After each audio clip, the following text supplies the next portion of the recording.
one. Just one more victory. The Braves' ultimate goal has been within their grasp before, but their dreams evaporated in both the 1991 and 1992 World Series. Watching the Minnesota Twins and Toronto Blue Jays celebrate the fulfillment of their dreams has left a residue of disappointment and frustration for Atlanta's veterans. Tonight, they are but a single win away from glory and vindication. In his first World Series, baseball's best pitcher, Greg Maddux, is poised and ready for the clincher after dominating the Cleveland Indians in Game 1.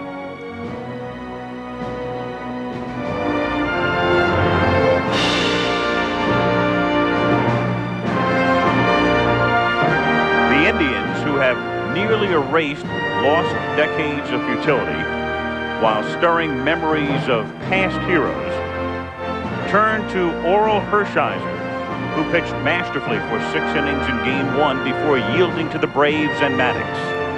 Can he stop the Braves tonight to give the Indians new life? Or can the Braves win and forever be called champions? Game 5 of the World Series is next.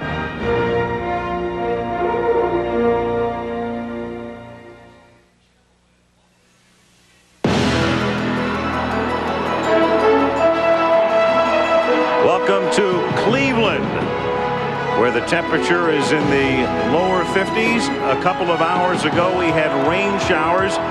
Neither team took batting practice, but the skies right now have cleared. The game will start on time. The crowd still filing into Jacobs Field for Game 5 of the World Series between the Atlanta Braves and the Cleveland Indians, with the Braves leading in the series 3-1.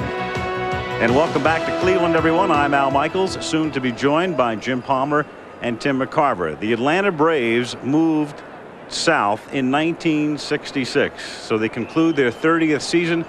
They have yet to win a world title in the South. The last time this team won a world championship was 1957 when they were the Milwaukee Braves. Will tonight be the night?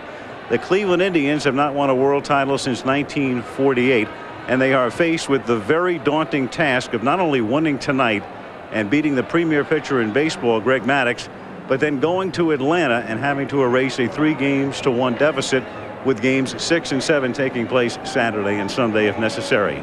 For the Braves, a lot of frustration, as we just talked about at the very top of the show. In 1991, they lost a 7-game World Series to Minnesota. Then in 1992, they lost in 6 to Toronto. In 93, they won the West and lost in the League Championship Series to Philadelphia. A guy who was there for all of those series and is here now is with Leslie Visser. Al, the Atlanta Braves couldn't ask for much better scenario than 3-1 lead with Greg Maddux on the mound, but this man has been close before. Mark Lemke, in 91, you won 7 games, 92, 6 games. What gives you more confidence this time? Well, you know, I don't think anything really does, because I think after you've been through it a couple of times, you say, hey, you know, anything can happen. We've been in good positions before, and we've had what we thought was our best possible scenario before. So, you know, we're happy to be in this position because this is what we wanted. I mean, especially after losing the game the other night, we wanted to get back on top and have this scenario going into Game 5 here and have Greg Maddux on the mound for us. How did you handle those losses before, and does it make this one make you a little more cautious? Oh, definitely. I mean, they're tough. They're all tough, and any game you play here is going to be tough. You look at the competition you're up against. You just look at the World Series in general. It's never easy. So nobody's yet prepared to count their chickens before their heads. Their ring. What about in the field? You've been almost flawless, but does this weather affect you? Oh, it's tough to field in cold weather. It's tough to do a lot. It's tough to play this game in cold weather. I mean, I think it's, you know, it's the boys' summer, so the game was meant to be played in the summertime, not now. But yeah, it feels like you should have the shoulder pads and the helmet on right about now. Great. Well, maybe be going home with the championship. Thank you, Mark. Okay. Back to you, Al. Okay, Leslie, one of the big reasons, of course, the Braves are up 3-1 pitching. Consider this: the Cleveland Indians during the regular season collectively hit .291, highest mark in the majors in 45 years. In the World Series, the Indians are batting .190, but a guy who is holding his own, the leadoff hitter for the Indians, is with John Saunders. All right, thanks a lot. Here now with center fielder Kenny Lofton. And Kenny, you're down 3-1, but your club still has to feel, I mean, you've lost a couple of those games by 1 run. You very easily could be up 3-1. Yeah, that's what it is. We have the attitude. We know we can go out there and try to win the game today because we had a chance to win, both those games. The ones we lost by 1 run, and we feel that if we go out there and do our job today, anything can happen. When you take a look at Greg Maddux, the team definitely struggled against him the first time out. He was masterful, allowing only a couple of hits. Is there a different approach to how you guys feel approaching him in the second time? I think it's a different approach because you've seen him before. It's the first time a lot of us have seen him before, so it's kind of tough seeing a pitcher for the first time and expect to do well off of him. And that's what happened the first game. We didn't have an idea, what he's throwing, how his ball was moving. Now we have a great idea. All right, Kenny, good luck in game number 5, and perhaps we'll see you for game number 6 back in Atlanta. Right now, let's go back up to Al. Okay, John, and we'll return with coverage of the 1995 World Series after this from our ABC stations.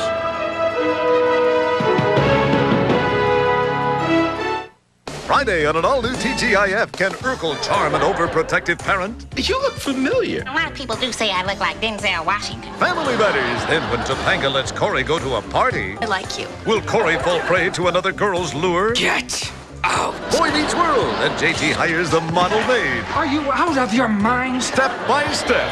So hard to find good help. Then it's Halloween and Mark's haunting the hood. What you supposed to be, the ghost of Patti LaBelle? It's a real howl on Coop, Friday on TGIF. It's like he has a hold on me. For Carla and Tess, He's not like anyone I'd ever imagined myself with. he seemed like the perfect lover. There's something that's not quite right about him. There's something underneath the surface that he's hiding. Then one of them became a victim. I tried to warn you. I told you he was dangerous. Pierce Brosnan, Jo Beth Williams, and Virginia Madsen. Victim of Love. A Channel 7 movie special, tonight at 9. More room.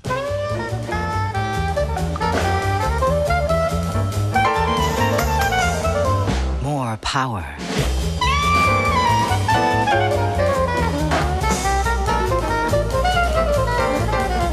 More luxury.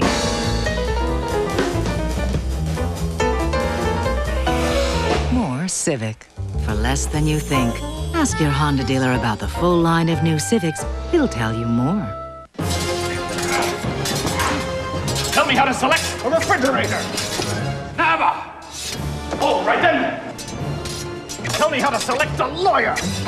There is an easier way to get information. The Quick Tips Information Service. Just look up your heading, call the local number, then dial the code. If you can't settle a dispute with a sword fight, select a lawyer who... Quick Tips Information. Amazing. It is amazing what you can do with the Everything pages from GTE. Jeopardy tomorrow night at 7, only on Channel 7. Already a big tourist attraction in Cleveland, the Rock and Roll Hall of Fame and Museum. A lot of great exhibits, including the original manuscript, the original lyrics to Life's Been Good. Joe Walsh, a member of the Eagles in 1977, penned it at that time. Why is that significant? Well, here's the PA announcer, Mark Tromba. And now to honor America, please welcome a member of the Eagles and Cleveland's own Joe Walsh for the singing of tonight's national anthem.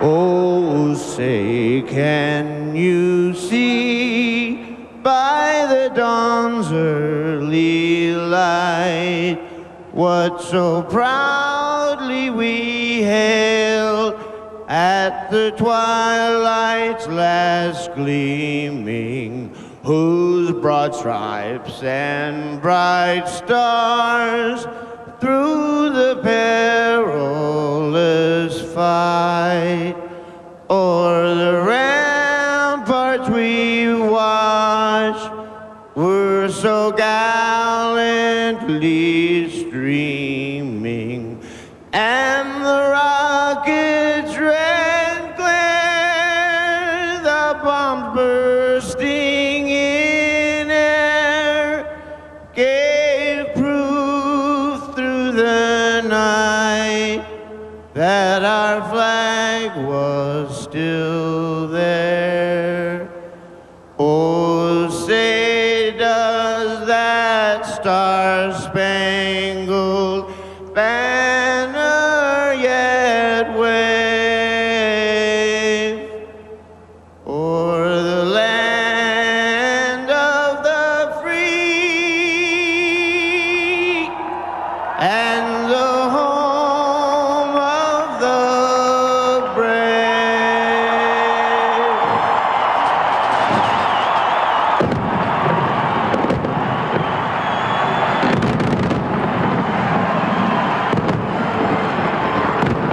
Cleveland's own Joe Walsh with the anthem as Atlanta's own Greg Maddux loosens up for the start of Game 5.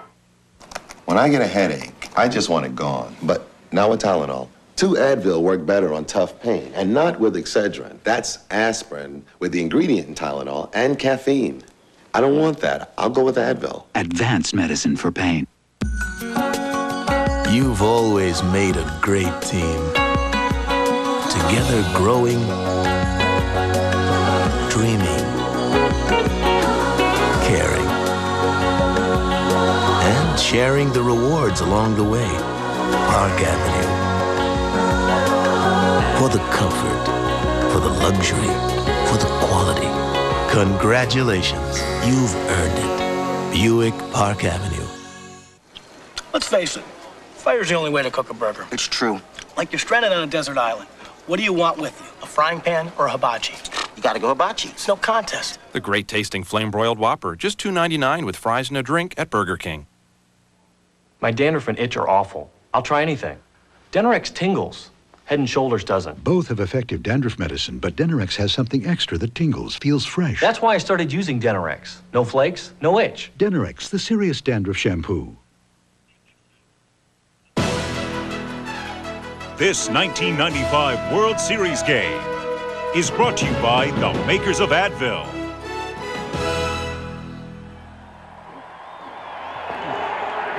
And welcome back to Jacobs Field. A light mist, scattered showers forecast for later on, but the game ready to start on time as we get set for the 5th game of the World Series, the Atlanta Braves and the Cleveland Indians. Al Michaels back in Cleveland. I know one thing, the Atlanta Braves are back in Atlanta tomorrow. The question is, are the Cleveland Indians back there with them on an off day? We're about to find out. Tim McCarver, baseball fans always want to know when a team goes down 3-1, how often does it happen? How often can a team erase that deficit? How often have they done it in the World Series? Well, Al, you mentioned the Rock and Roll Hall of Fame. I'm reminded of a line in a Neil Young song that it's better to burn out than fade away. And the Indians fans are hopeful that it doesn't happen to their Indians. But how tough is it going to be?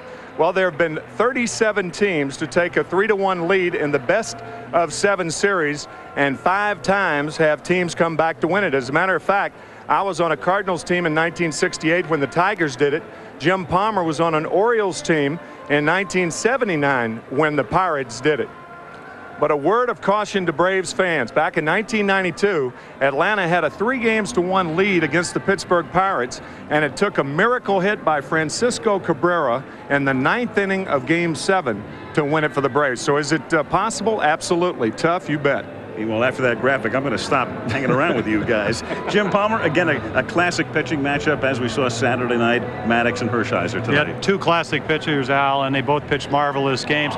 Orel Hershiser talked all summer and all season long about there's no true ace on this ball club. He said who's ever pitching that night for Cleveland is the ace. And tonight, I guess we're going to call him the ace of hearts. The Indians have had a marvelous year, 100 major league wins that led all the major league teams.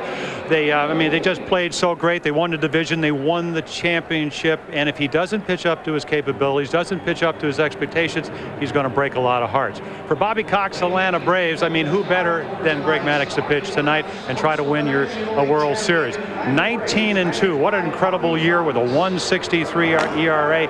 And the last couple of years, he's been struggling in postseason, 1-2 with an ERA of over 8 runs a game. This year, 3-0. He's been perfect. So if he can paint another masterpiece like he did Saturday night in Atlanta, they are going to win this World Series. And Bobby Cox also has Glavine and Smoltz in reserve if necessary. Let's get down to the field, get an update from Leslie Visser. Leslie? Al, it's been a long day for Chipper Jones. He got to the park about 2:30 this afternoon. He told me he didn't sleep all night. He said he was thinking about when Ted Turner came into the clubhouse about 3 weeks ago and told everyone, I'd love to buy you guys something nice for your ring finger. Well, for General Manager John Sherholtz, he's been on the other end of this advantage. Back in 1985, 10 years ago, he was the GM at Kansas City when they trailed 3-1, came back to beat St. Louis in 7 games. He told me a little while ago, I am desperate to win this game. For more on the Indians, let's go to John Saunders. Well, thanks a lot, Leslie. And you mentioned 1985, and Tim McCarver talked about 1979 when the Pittsburgh Pirates came back from down 3-1 to beat the Baltimore Orioles. Well, don't forget that 2 members of that Orioles team are here with the Cleveland Indians, Dennis Martinez and Eddie Murray. So he can definitely say to his teammates, hey, guys, I know it can be done because I've seen it done against me. As for how the team feels, well, it's guarded optimism for this team. They know the task ahead of them, but they also know if they win tonight, the pressure switches back to the Atlanta Braves. Right now, back up to Al. All right, thank you, John, and we'll return with Game 5 of the 1995 World Series after this ABC News Brief and a word from our ABC stations. An ABC News Brief, now from Washington, Sheila Cast. Good evening. The Republican majority tonight pushed a lean federal budget through the House of Representatives. It would return many programs to the states and balance the federal budget in 7 years. More on the budget revolution that is bound to change your life later on Nightline. Yolanda Saldivar, the woman convicted earlier this week of murdering Tejano singer Selena, was sentenced today to life in prison. That's News Brief. If you've been dreaming of a new Toyota, wake up! It's the Toyota Dream Clearance. Now's the time to get the Camry, Corolla, or Tercel you want. Every 95 Toyota has to go because the 96s are on the way. There's still a huge selection of 95s to choose from. So we've got special low financing, factory-to-dealer incentives, and incredible year-end leases. Hurry down to the Toyota Dream Clearance, because if you snooze, you lose.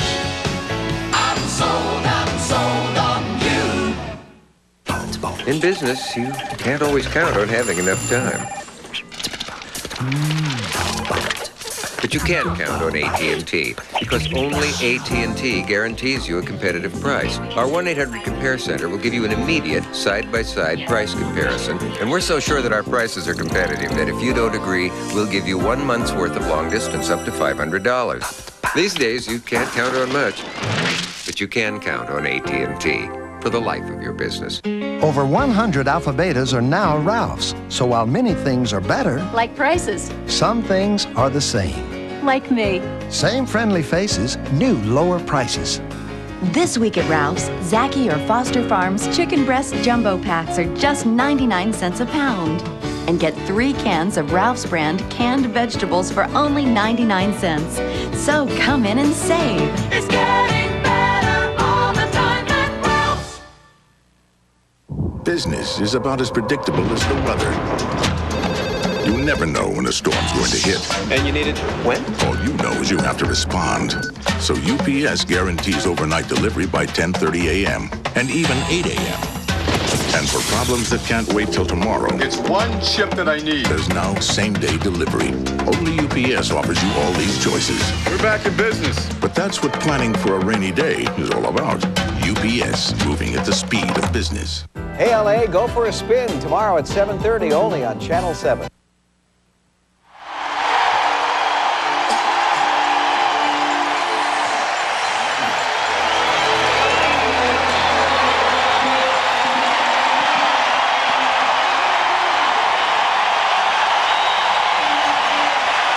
Back at Jacobs Field, an unusual first pitch ceremony tonight. This was Friday at Cape Canaveral, the launching of the Space Shuttle Columbia, and then earlier today, Commander Ken Bowersox aboard.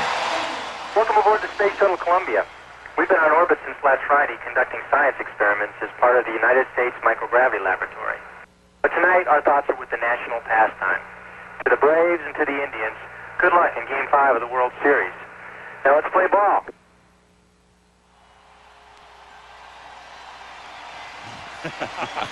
And then they recreated the end of that throw here moments ago. Funny thing, it started out as a changeup and wound up as a split finger. You've heard of heavy fastballs? That was weightless. So an unorthodox way to begin as we get set for the 5th game of the World Series, as Orel Hershiser goes to the mound 3-1 in this postseason and 7-1 lifetime in postseason play. And here is tonight's Budweiser Atlanta Braves starting lineup. Marquise Grissom in center, Luis Polonia in left, Chipper Jones the rookie at third, Fred McGriff having a terrific postseason at first, Dave Justice, one of last night's stars, in right, Ryan Klesko has homered in each of the last 2 games, the DH Mark Lemke at second, Charlie O'Brien, who normally catches, Greg Maddux is in there tonight, and Rafael Belliard, the shortstop, bats ninth. In the outfield for Cleveland, Bell, Lofton, and Ramirez. The infield, Tomei at third, Vizquel at short, Baerga at second, and Sorrento gets the start tonight at first base. Alomar catching, and Orel Hershiser on the mound for the Cleveland Indians. 37-year-old right-hander, and I'll tell you what, he is very close to what he was in 1988 when he won the Cy Young Award, went 23-8. Shoulder surgery in 1991. His shoulder seems to have gotten a lot stronger, a lot looser. Velocity is back. Snap on the curveball. And on Saturday night pitched a marvelous game, made about 2 or 3 mistakes.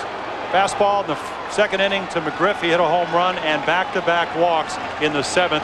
Eventually, those were the 2nd and 3rd, the winning run. Marquise Grissom. Outstanding series, outstanding postseason. He's 7 for 17 in the 4 games thus far. So game 5 underway in Cleveland, and the first pitch is a strike. Grissom, Polonia, and Jones. Marquise, one of the missing pieces of the puzzle, along with Polonia, acquired during the season. Marquise starting the year on the Montreal roster, and then in their fire sale, they sent Grissom away, and they sent Ken Hill away to St. Louis, and eventually he wound up with Cleveland. Strike 2, 1-2. I'll tell you, the middle of the plate is going to be very lonely tonight with both pitchers. They do not throw the ball over the fat part of the plate. Not if they can help it. No. Crowd still filing in, and the pitch is hit right back to the mound. 1 away.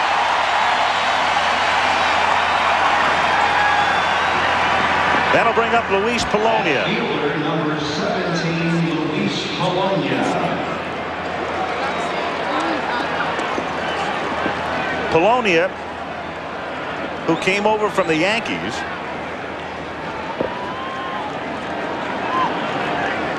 and we talked about it last night when Darryl Strawberry was signed by the Yankees. Polonia became the odd man out and was an instrumental factor in the victory yesterday.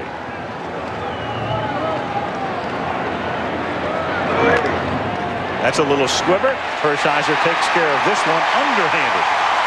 So 2 1-3s in the scorebook, and up comes Chipper Jones. And speaking of odd men out of the Yankees, it looks like Buck Showalter, well, he was offered the job by George Steinbrenner, a 2-year deal, but he did not accept it, and he's the odd man out.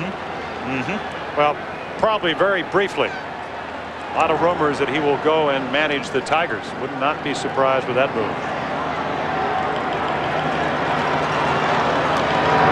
Chipper Jones takes a strike.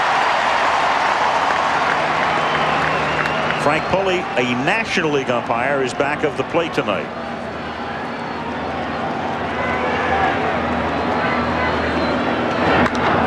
And that's hit down the line in left field and into the corner, and a fair ball. Albert Bell plays the carom, but Chipper Jones is in at second with a double. His 4th hit of the World Series.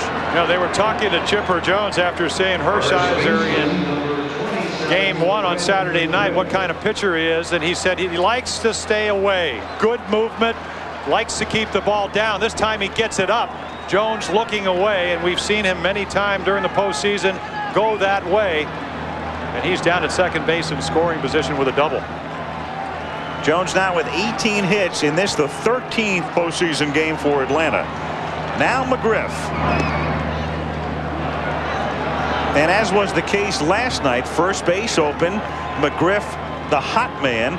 Justice has been cooler, but last night Justice was the guy who really got it done, turning a 2-1 game into a 4-1 game. Strike. As far as Justice was concerned last night, the third time was a charm. He failed the first 2 times, stranding runners in the first and third, 2 runners aboard in the first and third, and then he came through against Ossenmacher on the hanging curveball to make it 4-1.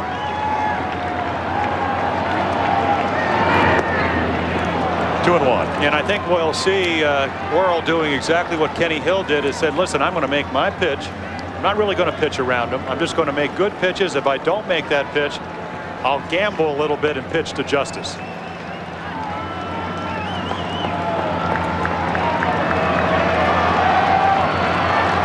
2 out, Jones at second, and the 2-1 pitch, a strike, 2-2. One of the things Mike Hargrove was a little concerned about before the game, the Indians manager said a National League umpire working with Maddox. But the interesting irony here is that the National League umpire has also seen most of Hershiser's career as well. So Frank Pulley familiar with very much with both of them.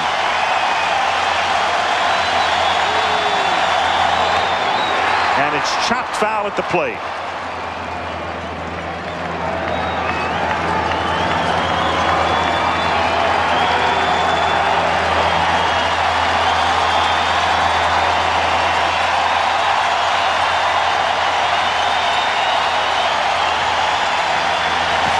Worrell had the look of almost soaking in the atmosphere, didn't he? He's one of the few guys who could, too, in this situation. Check swing, no. Jim McKeon, the third base umpire. Well, that brings up an interesting point, because when he pitched up in Seattle, it's 57,000. As we take a look, does he go? Real close. An Indian fan, you want strike 3, and if you're a Brave fan, you think he held up. That's all that matters. Again, Jim McKeon said no swing. Struck him out. Braves waste a double by Jones after a half. Atlanta nothing. The Indians coming up. Let me guess. One side of you craves easy chair comfort, while the other side itches for performance, right? Well, meet Buick Regal with its famous 3800 V6 engine and Grand Touring suspension. Add to that an all-new interior with body-sensitive seats. And finally, there's a car for the two of you. Buick Regal.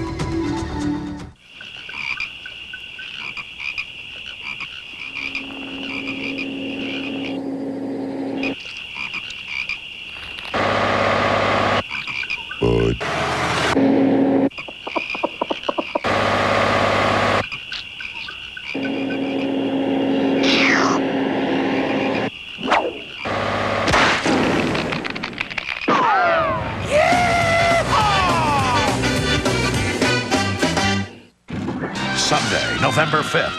Get ready for the ride of your life with Jean-Claude Van Damme and Rosanna Arquette in Nowhere to Run. Parental discretion advised.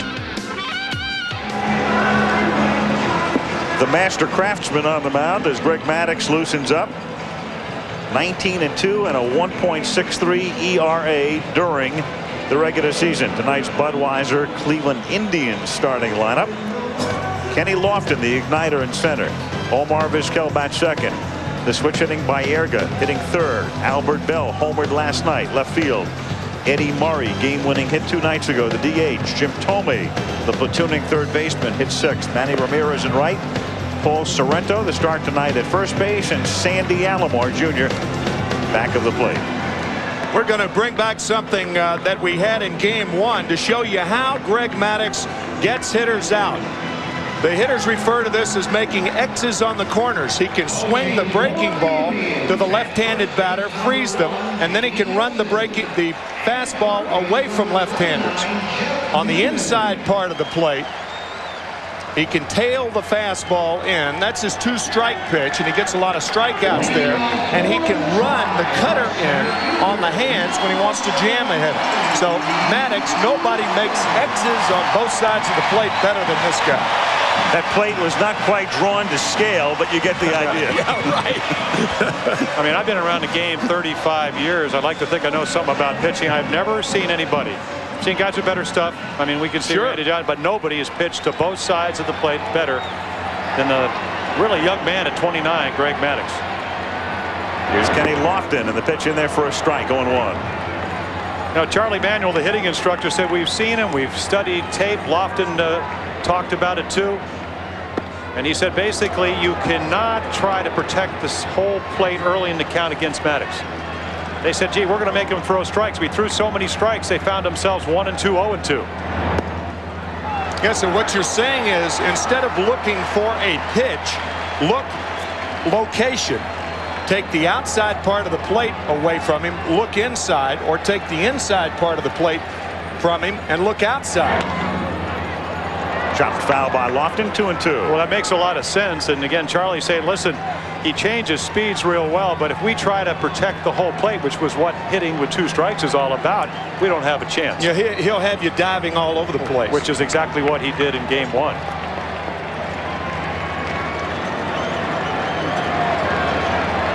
And just notice how quickly he will pitch. Maybe 10 seconds, 12 seconds between pitches. Jim, will the Indians have any more of an advantage having seen Maddox just 5 nights ago? Well, I think that's an advantage, but because I always felt back-to-back games against a good hitting ball club, and this is the team that led the majors in runs scored and batting average, even though they are only hitting 190, is very difficult. But Maddox, I don't know. He's that good. 2-2 to Lofton is popped up. Shallow right field. Justice comes racing in with Grissom, and it is Justice because he is taller making the catch. So 1 down, and Vizquel coming up. The outfield tonight, Polonia, Grissom, and Justice. The infield of Jones, Belliard, Lemke, and McGriff. Charlie O'Brien, I mentioned before, catches Maddox almost every time Greg goes out. And Maddox on the mound. Omar Vizquel, 3 for 17 in the World Series. He's hitting only 135 overall in postseason play, but he has driven in 7 runs, and he's been sensational in the field. 2-0. Talking to Mike Hargrove before the game, Tim asked him, will you be more aggressive on the bases tonight?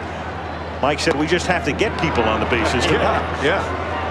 Well, the table setters, I mean, Lofton with over 50 steals, Vizquel with 29. If they get on, they're going to be running. It's the only thing that Maddox does not do well. That's hold runners on. And you can see his basic premise of pitching is to get ahead of the hitters. He's going to try to throw the first pitch to every batter over. He didn't do it to Vizquel, and this one way down and in runs the count to 3 balls and 1 strike, and there's your walk. That's a major rally against Maddox. He did not walk a man the other night.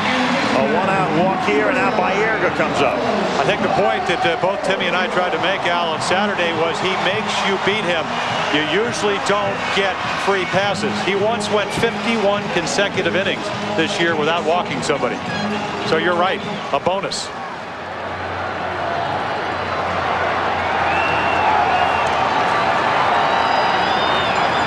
Carlos Baerga playing with an air cast on his ankle. Hobbled off the field at the end of game 1, but he's played through it.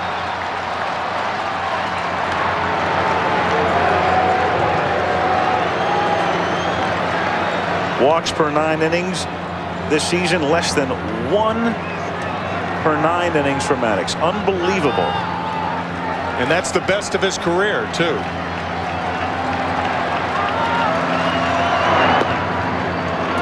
That's one of those stats when you look at it, you have to look at who was second, and you saw Shane Reynolds of Houston was second, walking 1 3/4 men per game, with Maddox at less than 1. That's kind of Gretzky-izing the record book is what it amounts to. There goes Vizquel, and it's fisted to the right side, slowly hit.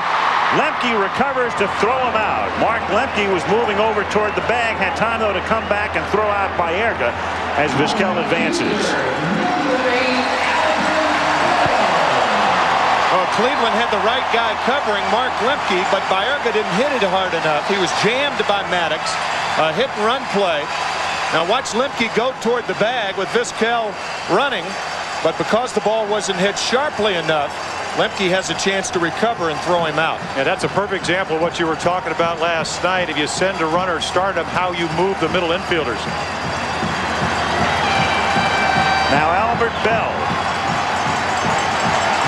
hasn't hit very much through postseason, but he's been very selective. He has walked 11 times. Lemke ducks in at second, and Maddox fires back there.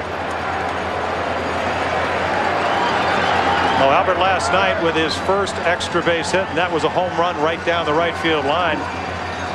Good hitting, you have to adjust. He stood well off the plate early in this World Series, especially against Maddox. He has moved up. He's a little bit closer. And he hits it in the air down the right field line and into the corner, and just like last night, gone. Same spot.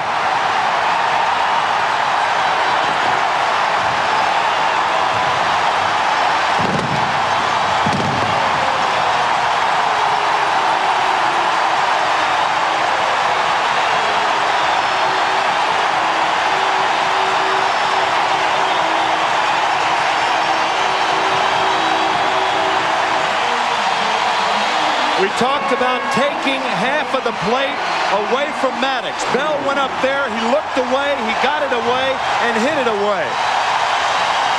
A long way. Now, this is a ball in game one he doesn't touch. He couldn't reach it. So right now, it is more difficult. Hitters adjust. That was a replay of his home run last night. Right field, just over the fence. Murray hits it foul. Even though last night Avery threw him a changeup. Last night was a changeup to tie it. A solo home run to right field, and we'll have another look at it. Talk about hitting the same target. Yeah. Tonight was a fastball from Maddox.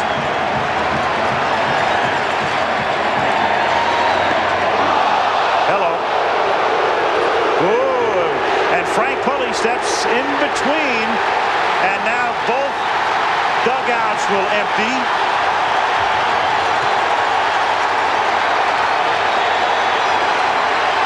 Charlie O'Brien arguing with Eddie Murray. They used to be teammates with the Mets, but how ridiculous is that? I mean, that's part of pitching. You come up and in on guys, not necessarily because they hit a home run. But you remember in the American League, that stuff doesn't happen. In the National League, it's more part of an everyday day at the office. As Hershiser and Maddox are very calm in that whole thing. Two choir boys in the middle of a riot. An overreaction by Eddie Murray, in my judgment.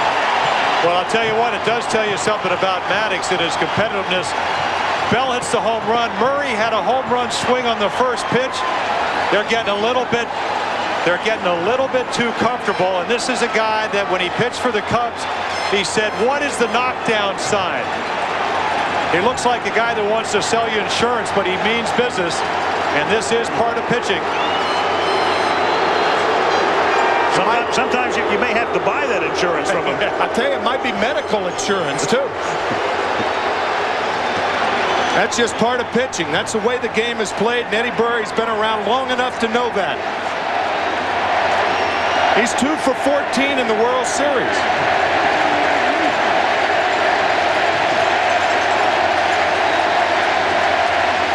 He's pointing at his head, but the way you hit guys is you throw it behind them. You throw it at their head, everybody gets out of the way of those pitches. And with the crowd raucously chanting Eddie, Eddie, the pitch inside, ball 2, 2-1. Well, I'll tell you what, I mean, not you ever have to worry about getting the crowd involved here at Jacobs Field, but the home run and that knockdown pitch, that's going to last 6 or 7 innings. 2-2. I think Eddie just trying to intimidate Maddox to try to keep him out of there. Maddox came right back in there and then threw the changeup away. Bell's homer has made it 2-0. 2 out, bases empty. Oof. Maddox ready to move toward the dugout. Well, you remember that tailing fastball that we talked about? His strikeout pitch. Bobby Cox wanted it. I got to think it's high, Timmy. I mean, that's the only reason you call that ball. Yeah, that ball had the plate, but it could have been called high. Next year, it's a strike. Hit foul. It's supposed to be a strike anyway. Right. I always thought so. Hershiser staked to a 2-0 advantage. 2 out. Bases empty. Bottom of the first.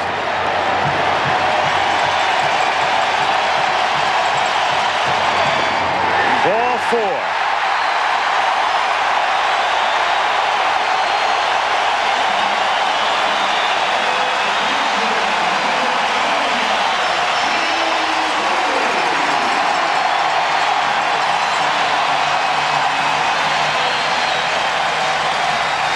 Jim Thome, .314 during the regular season with 25 homers, 73 runs batted in.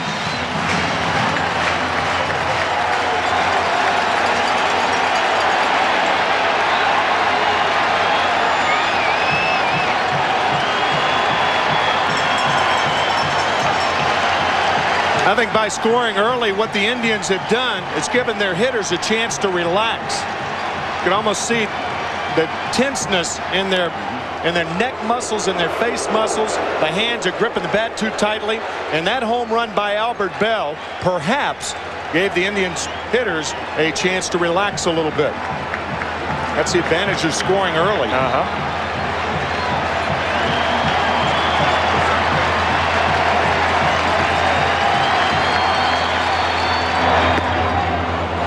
How unusual is this start for Maddox? In the last 2 seasons, only twice has he allowed as many as 2 runs in the first inning.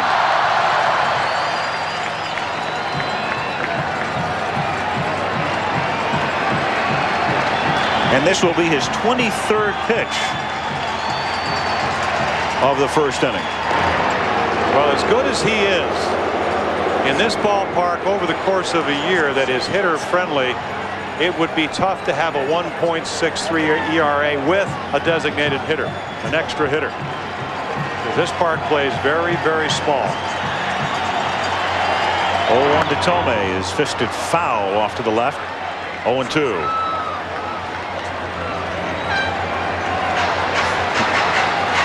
You may remember in game 1 when Oral Hershiser came up and in to David Justice. I think it was his first time up. But it was on an 0-2 pitch, and because the National League hitters see a lot of those types of pitches, Justice didn't react, but Murray did, because in the American League, guys don't come in as much.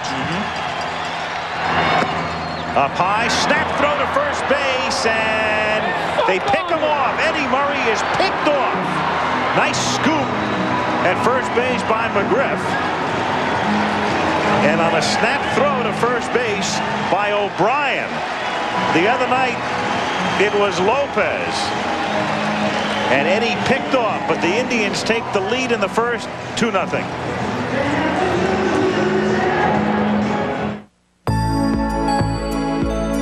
When was the last time you played in the rain? Let your hair go wild. Flexed your muscles to the world. Stayed up past your bedtime. When was the last time you really had fun in a car? Riviera by Buick. Go ahead. Express yourself. This is about how you go to sleep one day, running your business the same way you always have, and wake up the next morning with things like email, voicemail, PCs, pagers, a new communications network for free. It's not a fairy tale, a myth, or a parable. This is about how things can really happen. This is about opening your eyes instead of closing them, and making a call instead of a wish. Network MCI, that's how. Sunday, we're putting the bite on having a good time, so get into the groove and crash our party, because you'll jump for joy when you catch 1 full hour of America's funniest videos Sunday.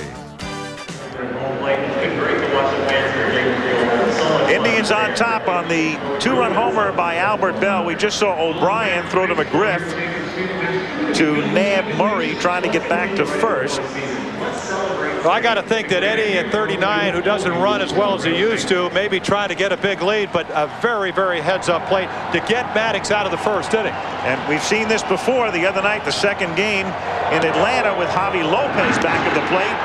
Manny Ramirez representing the tying run, 8th inning. Thrown out at first. Fastball's up and in, and all you have to do is go behind the left-handed batters. And O'Brien and Lopez have done it beautifully in this series. Boy, that means a lot. I mean, you know, I know it's early in the game, but you have a home run hitter at the plate, and you put him right back in his position. Justice fouls it away, 0-1. Justice, Klesko, and Lemke, the 5, 6, and 7 hitters in the second inning.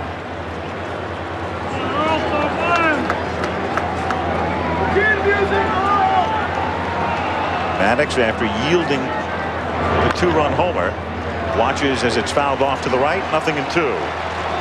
Well, I can imagine what's going through his mind. John Smoltz, his fellow starter, says, listen, he comes back and says, I don't have anything when he's pitching no-hitters and shutouts. But he is a very analytical guy. And he's talking to Leo Mazzoni, and they're discussing what happened in that first inning. Because you don't see him get behind in the count, throw home runs very often, or walk guys very often. Especially 2 walks in 1 inning.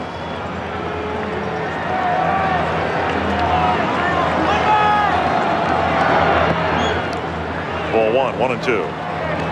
Hershiser the other night pitched masterfully through 6. Then in the 7th inning, he walked 2 men. Mark Wiley, the pitching coach, went to the mound to talk things over with him. Oral says, I've lost my release point. I'm out of the game. Strike 3. Back-to-back strikeouts for Hershiser. He's fan 2 in an inning in the 3rd. Klesko coming up. And tonight's World Series Game 5 is being brought to you by Buick and your local dealers. Remember, Buick, the new symbol for quality in America. Gillette Sensor XL and the Gillette Series. Gillette, the best a man can get. And Budweiser, official sponsor of the 1996 U.S. Olympic team. This Bud's for you. Klesko at the plate. He's homered in each of the last 2 games. A strike here, 0-1. Klesko's opened up a little bit more than he has been through the first 4 games. He's got that right foot toward first base a little bit more. Prior to this at bat, he was about even. Easy grounder to Baerga. 2 up and 2 down, and that will bring up Lemke. Jim, how unusual did you find it that Oral in that situation on Saturday night said to Wiley, I'm done? Pretty unusual, but again, you know, here's a guy 37. Mike Hargrove said, you know, I'm going to protect you, but the bottom line is that apparently Dennis Martinez and Oral all year long have been telling them, you know, Dennis at 40, Oral at 37 when they're cooked. And I talked to him between games, and he said, listen, I just didn't think I could throw the ball over. Very unusual, but you don't see it happen too often, especially in a World Series. Martinez charting tonight, hoping that his season extends to Saturday. He'd start Game 6. And I'll tell you what, as you look at Denny, Oral understands after getting 2 runs off Maddox that momentum. You better keep it. Get a quick inning. He's got 2 outs here, and let your guys come back up and take their licks. Fouled away, and the count 1-2. I mean, it seems like such a small thing, but how many times in the course of a season your teams get you some runs, you go right back out there, you walk the first guy. This guy knows better. And you can see right now he's got the fans. They are in this game. Rising as 1 at Jacobs Field. 1-2 the count. 2 out, bases empty.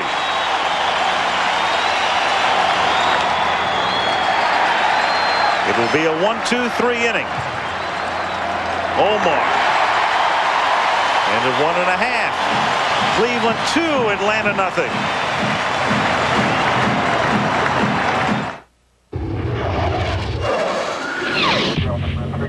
The sophisticated material that's used to make the cockpit canopy of the F-16 fighter shatter resistant is the same material we use to make the headlamp covers on the Aurora.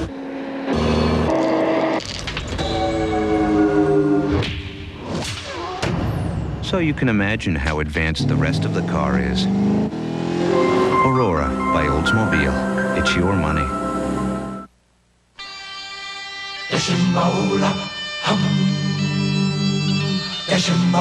Inside every one of us is an athlete with a thirst for the game going on around us. It's life. And if you play hard at it, you get thirsty. That's why we make Gatorade. Hey, life is a sport. Drink it up. The men and women of General Motors made a commitment to always put our customers first. It's a commitment we renew with every car and truck we sell. This year at GM, we're proud to say we reached a milestone. General Motors is rated highest in satisfaction right from the start in the 1995 J.D. Power & Associates New Vehicle Sales Satisfaction Study. Raquel Welch has the scoop. Clark Kent is Superman. Will her kryptonite kiss destroy the Man of Steel? Sunday on ABC. It's Lois and Clark. Cleveland trying to stay alive. The Braves trying to win the World Series. 2-0 as we go to the bottom of the second. How unusual was that first inning for Maddox? The last time he gave up 2 walks and a homer in a first inning, 1990. Pitching for the Cubs. Well, you know, he said he wasn't worried about the physical part about pitching tonight. He said he was worried about controlling his emotions. And this guy is the master of doing that, at least during the regular season and so far here in the postseason. Tomei to lead off. He was left at the plate when Murray was picked off to end the first inning. Tomei, Ramirez, and Sorrento, the 6, 7, and 8 hitters.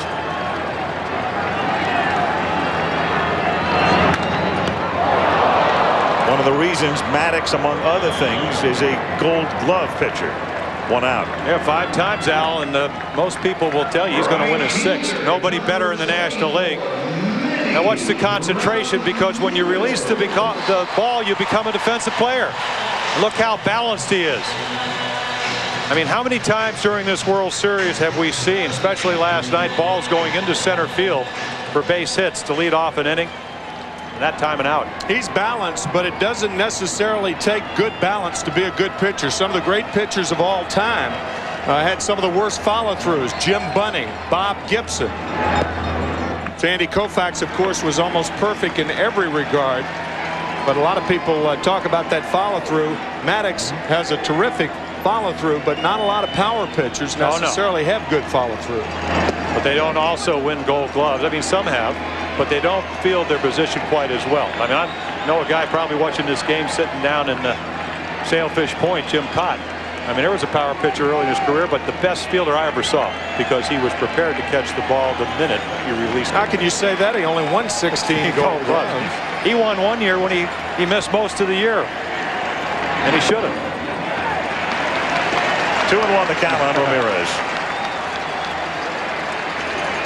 Greg Maddux says it's very simple. He said, if I have good mechanics, the ball ought to go where I want to throw it. Look how quiet his front shoulder is. It's very much like a steering wheel, the front shoulder of a pitcher. It takes you where you want to go.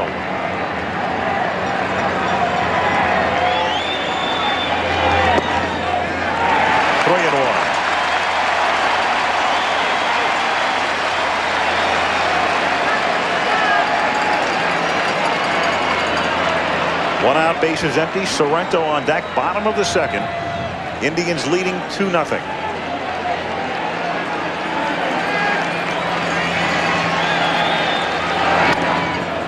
Full count. Ramirez has had a weird postseason. He's hit only 200. He has 3 home runs, but they have accounted for all of his runs batted in.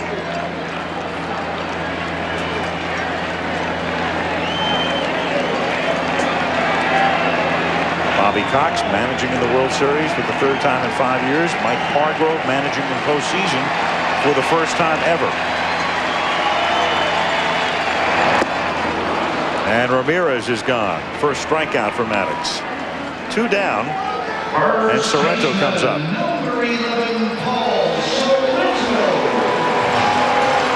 Well, I think all the Atlanta pitchers, they're very close knit, and what Maddox is trying to do is he makes a perfect pitch, 3-2 on the inside part of the plate, is do what Steve Avery did last night, which is make the adjustments.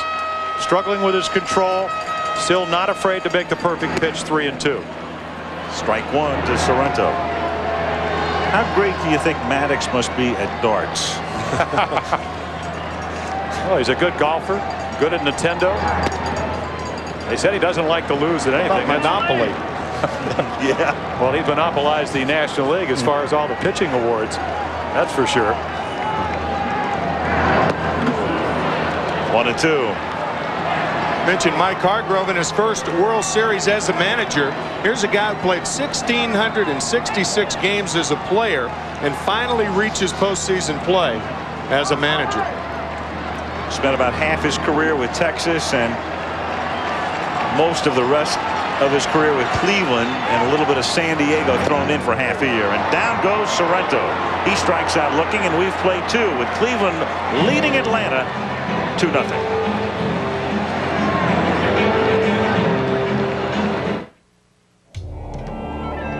Time marches on. And if you haven't planned for your retirement, you're losing ground. If you're like most Americans, you probably haven't saved enough, long enough, to retire on solid ground. That's why there's Sun America.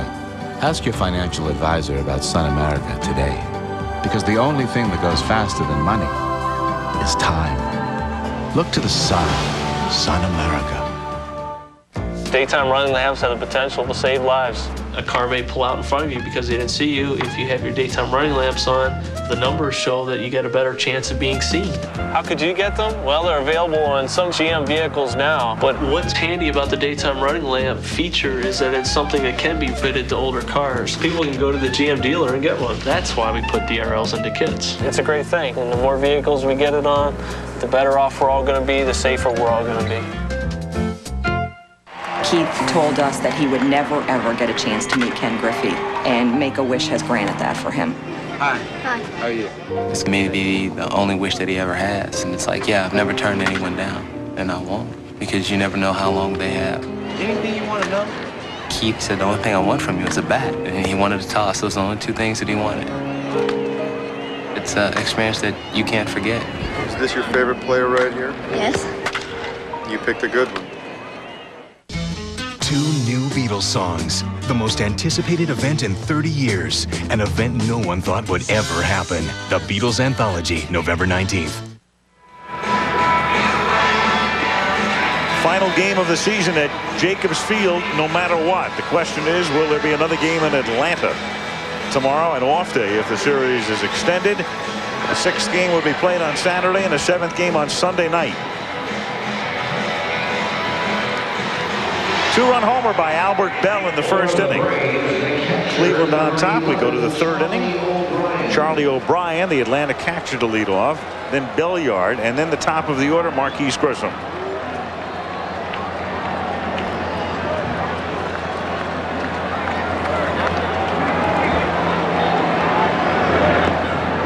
Hershiser spent his whole career with the Dodgers. He was signed by the Dodgers in '79, and he was hurt. I mean, he was emotionally hurt when the Dodgers said, well, that's it. And he looked around. He had a couple of choices, and he felt Cleveland would be the best opportunity to play in postseason, and it turned out to be the right choice. The question now is, what will Orel do next year? And he's been kind of mumbling a little bit about maybe even retiring. Well, I believe in talking to John Hort, the general managers, they have an option on his services if he's going to play. And after going 16-6, 11-2 the last part of the season, the second half, I got to assume they want him back if he's going to pitch again next year.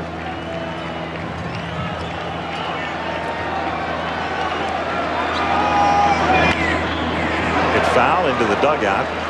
2-2. Hershiser had a long talk with the general manager of the Dodgers, Fred Clare, and Fred said, Orel, I know how upset you are. I know how hurt you are. about the Dodgers, but let me reassure you that we won't say anything publicly about your feelings toward the Dodgers, and we think it would be smart if you didn't, and neither has, to both of their credits.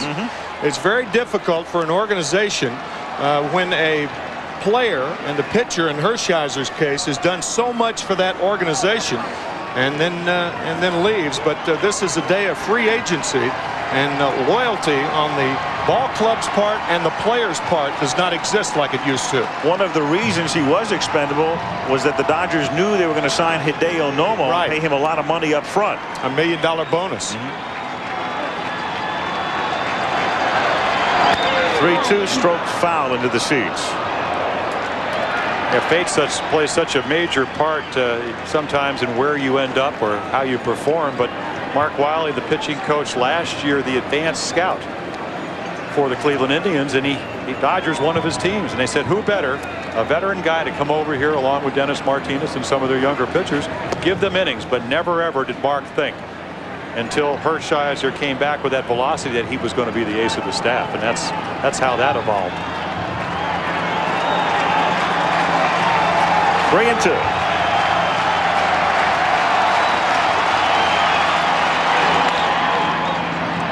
Hit to the hole, backhanded by Vizquel, throws him out.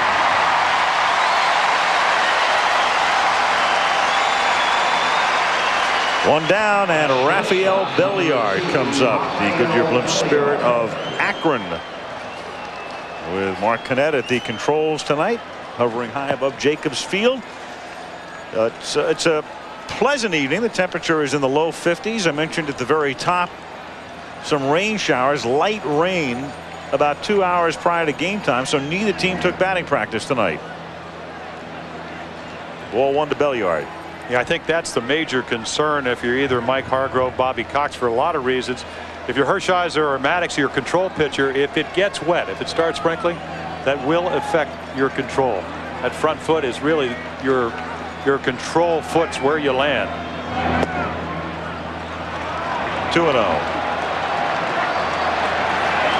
The all-time worst-case scenario for Atlanta would be a rain out or a lengthy delay in a tie game, let's say, in a situation where you have Maddox going, and because Bobby Cox opted to pitch Maddox tonight and not last night, you probably won't have him available to start Game 7 if necessary. 2-2. But then again, if you think about it, if it were to rain tonight, let's say in the next couple of innings, and you did go to a 7th game, you'd have to play the 5th game tomorrow, and Maddox could conceivably start. Well, it depends on how deep in the game when it rains.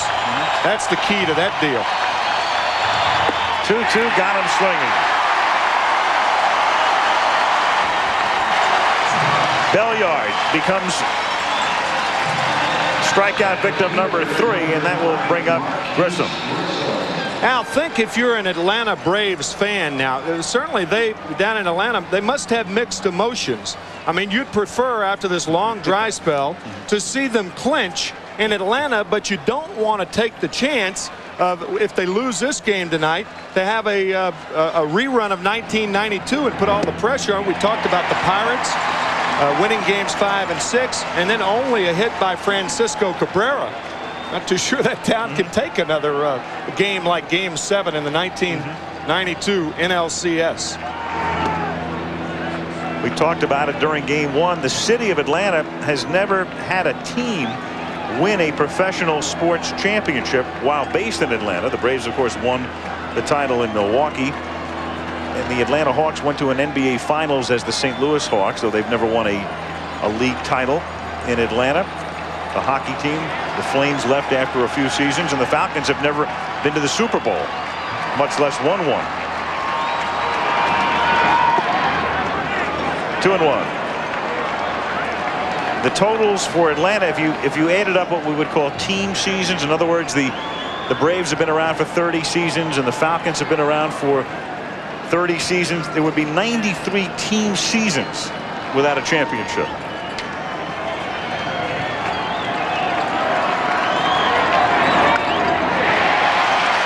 2-2.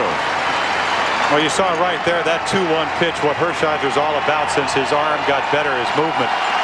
That ball ran about a foot. That ball starts in the middle of the plate, just it keeps coming in. Grissom thinks it's going to be down the middle, and if he hit that ball, he probably would have broke his back.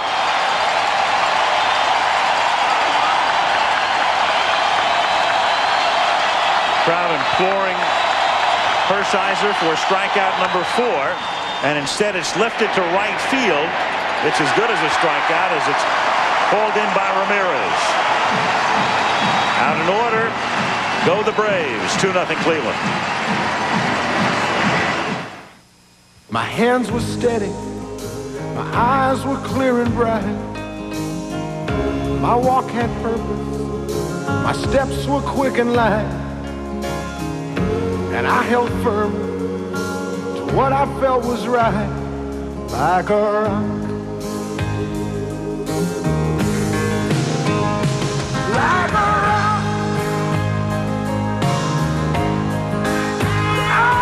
Like a rock. Gillette's revolutionary clear gel antiperspirant. Not a stick, a soft gel that goes through underarm hair to the skin surface where wetness begins. For powerful protection, Gillette Clear Gel Antiperspirant. Now you can own Batman Forever on video. Riddle me this, riddle me that. Who will be the first to bring home the bat on October 31st? Own Batman Forever. Unbeaten Nebraska battles the Colorado Buffaloes. Florida tackles SEC rival Georgia. Or regional action from the Pac-10 and Big Ten. Saturday on ABC's College Football. Gorgeous shot from the blimp of Jacobs Field in downtown Cleveland. Game 5 of the World Series. Saturday, there's the lineup. Halloween-based lineup here on ABC, the Jeff Foxworthy Show, maybe this time, and Saturday night at the movies, Hocus Pocus, and then Sunday night, assuming there's no Game 7, if there is, of course, you will see it right here. America's Funniest Home Videos, Lois and Clark and the Last Boy Scout, the ABC Sunday night movie, if the World Series doesn't go to a 7th game. The Last Boy Scouts, it's like the biographies of tonight's starting pitchers.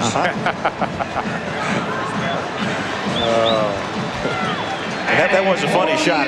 Both benches and the bullpens compelled to empty. So you had about 60 guys milling around in the first inning, and the two pitchers just standing there and singing hymns. Alomar at the plate, 0-1 the count. Alomar, Lofton, and Vizquel.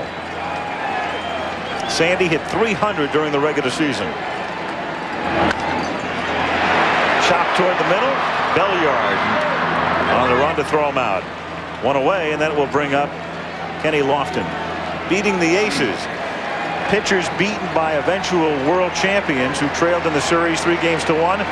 Walter Johnson, the great Walter Johnson, beaten by the Pirates in 25. Warren Spahn by the Yankees in 58. Bob Gibson by the Tigers in 68. A fellow by the name of Palmer by the Pirates in 79 in Game 6. And John Tudor, even though I wouldn't put him with the other 4 on that list, John had a fantastic year in 85. Yeah, you could that year. Yes, you could. And he was beaten by the Kansas City Royals in the 7th game. So I guess that's good company to be in. You bet. You got it, brother. Lofton, strike. 10 years ago, and we were there. We did that World Series where Kansas City was down 3-1. It was a little different because they won the 5th game in St. Louis and then went home and won Games 6 and 7. That's lifted to right field, and Justice makes the catch. The 6th game of that series was the one in which Don Denkinger made that call at first base on George Jordan that led to a Kansas City win. The 7th game wound up 11-0 Kansas City. That was the game in which Joaquin Andujar precipitated a bench-clearing incident by throwing at a batter, getting thrown out of the game. Whitey Herzog, managing St. Louis, got thrown out. And in the press conference after the game, the first question to Whitey was, how in the world does a manager get thrown out of the 7th game of the World Series? And Whitey, without missing a beat, said, I'd seen enough. The great Whitey. Leave it to Whitey. Honest to a fault. 1-1. Key game also in that series was Danny Jackson's shutout in Game 5. Danny Jackson pitched a key shutout against Bobby Cox and the Toronto Blue Jays in the playoffs, and then came back to win Game 5 against the Cardinals at Busch Stadium. And that set the scene in Kansas City. 2-1 the count. 2 out, bases empty, and that's a strike in the count. 2-2. Vizquel walked in the first inning and then rode home on the Bell homer.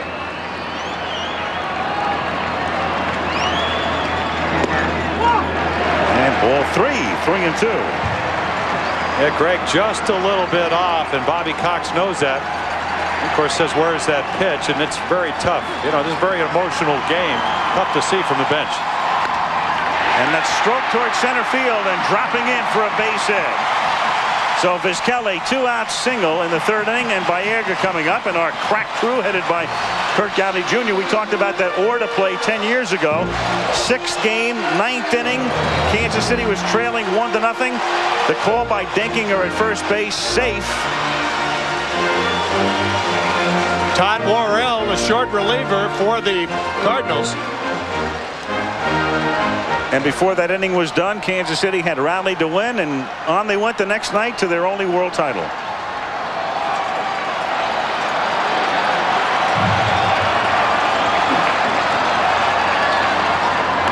There's a connection between that series and this one. John Schuerholz was with Kansas City at that time. A really, I don't want to say unheralded executive. John gets a lot of acclaim, but John has been around a lot of winners, and he is now the general manager of the Atlanta Braves. As Baerga squibs one to the right side, Lemke charges and throws him out to retire the side. End of 3, 2-0 Cleveland. And back we come after this from our ABC stations. Friday, if you're one of the millions who drive these minivans, could this happen to you in a crash? Is Chrysler doing enough to keep you safe? What you should know on 2020 Friday.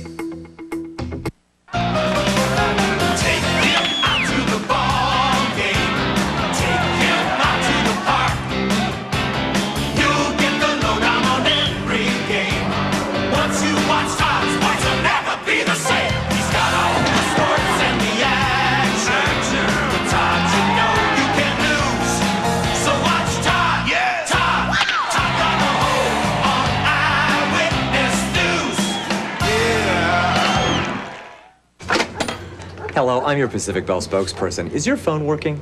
Yes. Perhaps I should just check. Okay. Oh, the dial tone. It's excellent. Okay, is there anything else I can help you out with?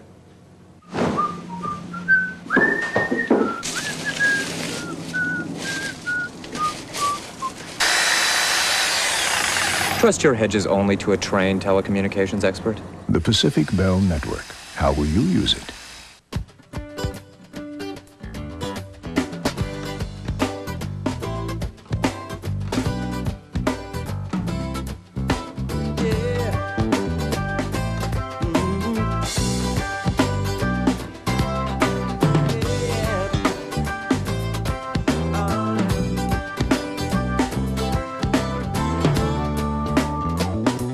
Is it you, is it me? Who's next?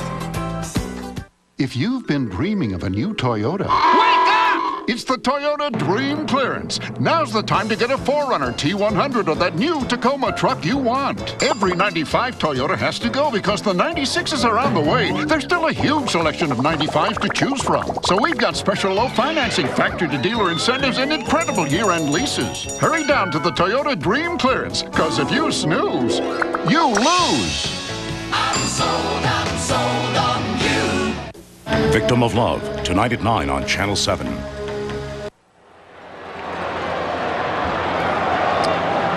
Jacobs Field in Cleveland. Al Michaels with Jim Palmer and Tim McCarver. Top of the 4th inning. Luis Polonia leads things off for Atlanta. Cleveland ahead 2-0 as Polonia takes outside. Ball 1. Polonia, Jones, and McGriff. Runs up to bunt. 1-1.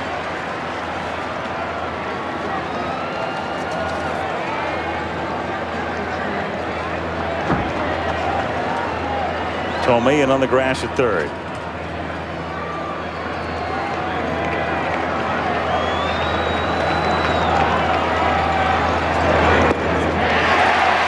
2-2.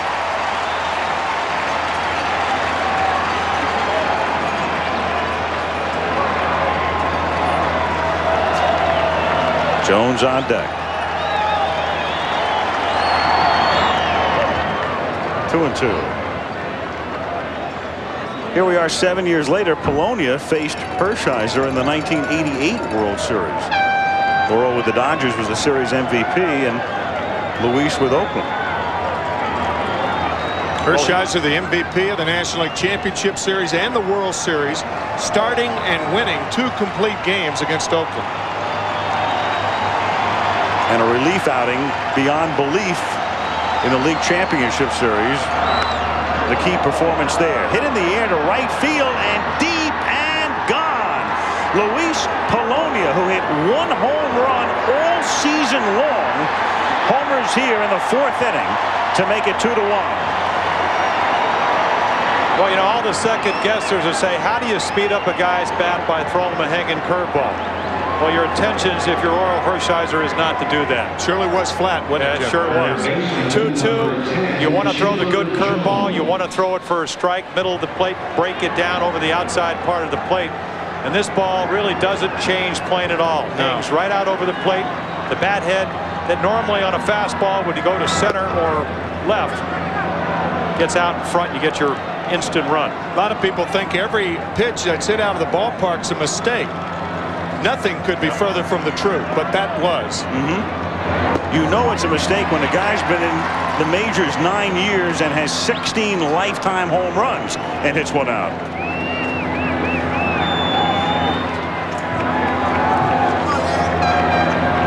Chipper Jones. Ball 2, 2-1. Yeah, see, when Chipper hits a home run, especially from this side, 23 on the year, left-handed, he hit 20. It's no mistake, because he could take it deep anywhere. That's grounded to short. Picked by Vizquel.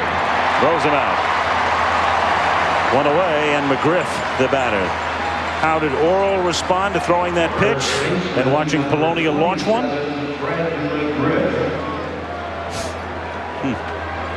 That's a horrible look. You're a pitcher. You didn't have that look too many times. I had it. I tell you, it's a horrible feeling. The look's worse than the feeling. It's almost the ball going out is in direct proportion to how fast a pitcher snaps his head back to look at it. Followed by an instant mutter. Well, you know, that's if you're in the movie industry or the TV industry, what you do when the ball's halfway to the plate, you go, take 2, timeout. You know, I mean, you yell or you scream, but you can't do it. You want your catcher to come up and interfere, right? Exactly. Because you know it's going to be a home run swing, and Polonia delivered. 0-1 on McGriff. 1 out, base is empty. But he takes strike 2.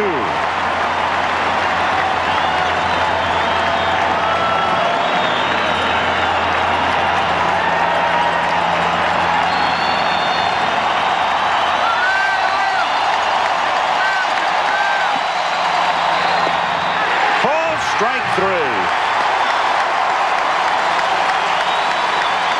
Frank Pulley started to go back as if it was the 3rd out. He made the call. And Frank, you were caught. You got caught, Frank. And look at that smile under the mask. Frank trying to get us to go to a commercial. 2 out, Frank. Well, I think, you know, he's still shocked that Polonia hit that home run, too. Yeah, that's right. Normal, every time Polonia hits a fly ball to right, it is an out. Yeah, Pulley makes the call. Strike 3, and that's it, folks. I'm going to go back for a glass of water. Justice takes a strike. Well, see, if you're consistent on the corners like Hershiser and Maddox have been and are, you're going to get those pitches. That pitch was outside to McGriff. Hershiser with the break, but the reason you get it, you're always there. Comebacker. Orel throws him out, but a leadoff homer by Polonia halves the lead at the end of 3.5. 2-1 Cleveland. Americans love their cars, and we love talking to other Americans who love their cars, which explains why there are so many car clubs in this country, and more than any other Chevy car clubs. Maybe that's because more of these Americans trust Chevys. From the Camaro Club in Marietta, Georgia with 4 members, to the National Corvette Club with a membership of 10,000. It has a president, a vice president, a treasurer, and a business manager, just like the one in Marietta.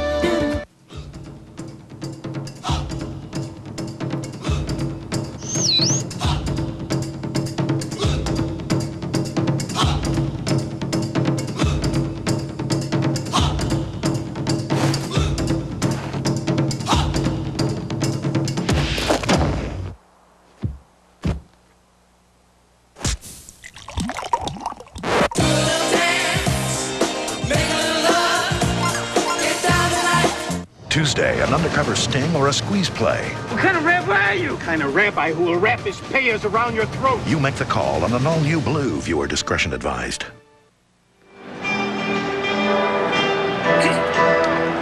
Frank Pulley, the home plate umpire between innings. Charlie O'Brien, the Atlanta catcher, coming out. And Charlie telling us before the game one last Friday that with Maddox on the mound, he tries everything he can to explain to the home plate umpire how his pitcher is going to work. Inside, outside.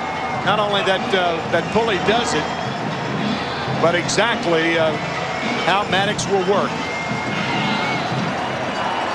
Albert Bell leads off in the bottom of the fourth.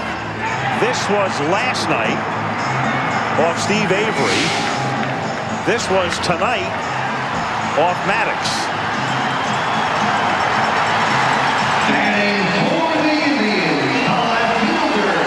So the man who hit 50 during the regular season and stroked 31 over the last 2 months of the year, most ever hit by a batter over a 2-month period, leads off. Well, we saw his great strength, those 2 home runs, and they said one of Greg Maddox's great strength is adjusting when a hitter adjusts. So he moves up on the plate, talking about Albert Bell. Tom Glavine said, I can't do it. I'm too focused on just trying to get my curveball and changeup and fastball over. But Maddox looks about stance, holding the hands. And the first time, Bell up on the plate, and he is again much closer than he was last Saturday. Nice play by Pulley. 1-1. Well, I'll tell you one, nobody's ever going to accuse Frank Pulley of not really being energized and being into this game. Very nice, pretty right good. off the mask.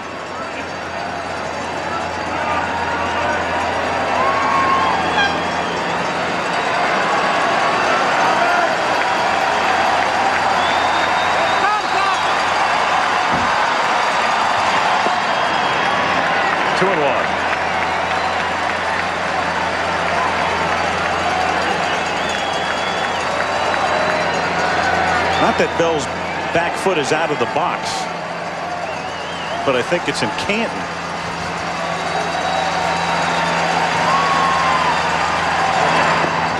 Three and one.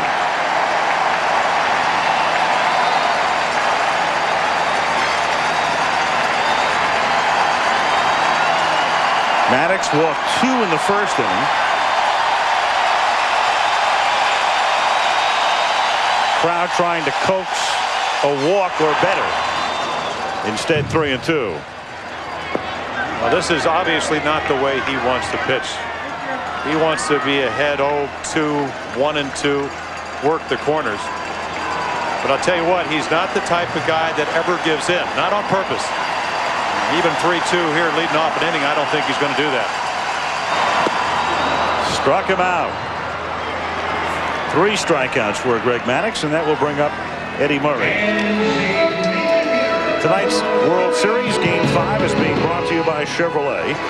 The cars and trucks 36 million people depend on every day. Genuine Chevrolet. Network MCI. How to get modern communications technology working for your business.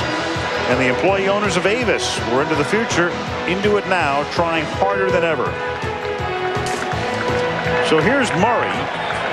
After Maddox came up and in, precipitating a bench clearing incident, non-fracas, Eddie drew the walk and was eventually picked off by O'Brien at first base.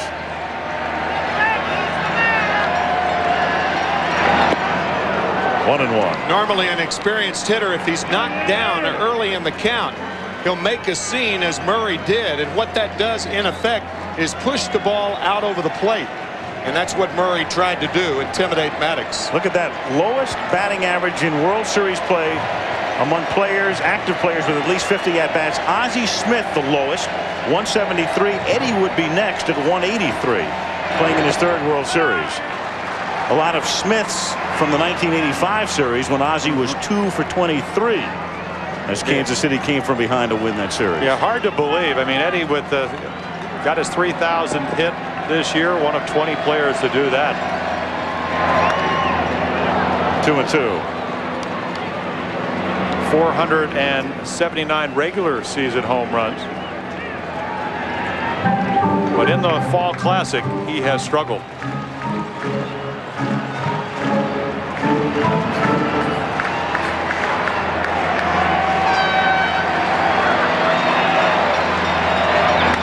That's line and caught, and what a play by Maddox. That's as good as it gets. I got even more respect for Greg Maddux because, first of all, he shows me why he wins a Gold Glove, but number two, he gets out of the way and then catches it. Very nice. I'll tell you, a certain amount of solace for Eddie Murray also after being knocked down. Now he knocks Maddox down. Not too many hitters have that opportunity. What a play. But again, look at the balance. That's the only way that you can defend yourself, and that's really what he's doing. I mean, it's almost like that ball found his glove. That's exactly right. The ball caught him, not the other way around. I mean, that ball goes back at Maddox a lot faster than the pitch to Murray. 0-1 on Tomei. But those are the little things that allow you to win games. Well, every time you see a line drive back to the mound like that, Herb scoring, you think about the Gil McDougall incident. Herb would have been one of the all-time greats, probably, were it not for that injury that truncated his career. Popped up. Chipper Jones will make the play, and that's that in the fourth inning. So to the fifth we go in Game 5, 2-1 Indians. Centrum, it's more complete, a more advanced multivitamin. Centrum's commitment to ongoing research assures you the best nutritional support. If a vitamin's in the news, it's in my Centrum. Like they say, from A to Zinc. Centrum makes a science of being more complete. Oral-B decided the best way to get rid of plaque would be to build a better toothbrush, the Advantage. Its power tip really gets behind your back teeth, and its action cup is great at removing plaque along the gum line. It's the best toothbrush ever from Oral-B. There are more than 77 million parents in America today. 77 million moms and dads all doing the same thing, worrying about their kids. That's why you need Chevy Lumina, a car you can trust.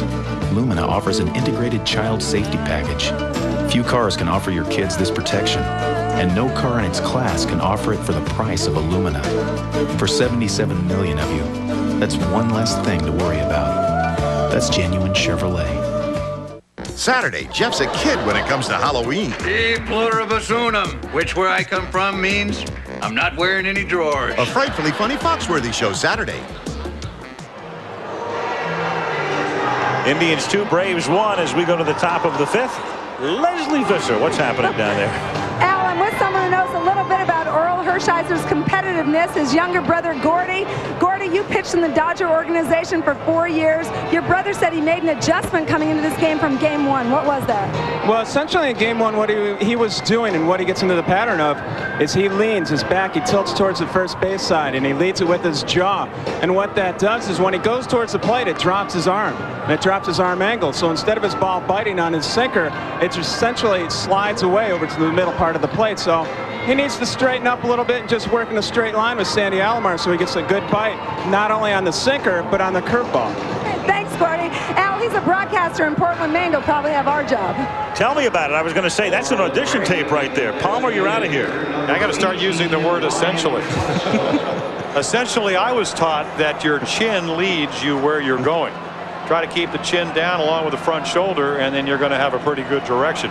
Except if you're a boxer. Yeah, that was, yeah. I think that's what Gordy was alluding to. Here's Klesko taking outside. Klesko, Lemke, and O'Brien. 5th inning, 2-1 Indians. Bell, a 2-run homer in the first. Polonia, a bases empty homer in the 4th. 2-0 on Ryan. Yeah, Ryan's saying, you know, he'd rather be a first baseman. He's been playing left field, but in 2 games as a DH, he's got 2 home runs.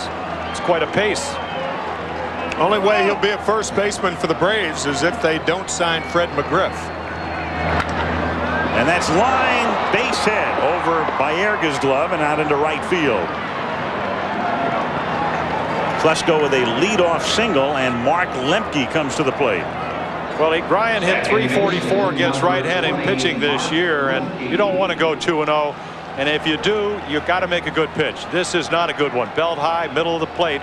And if you're Orel Hershiser, you're actually lucky because you expect a good swing, and a lot of Klesko's swings end up in home runs with 23 this year. Nobody out. Klesko at first base. There's a saying in baseball in the 7th game of a World Series when you ask who's in the bullpen, and the manager will say Charlie Holstaff, meaning everybody.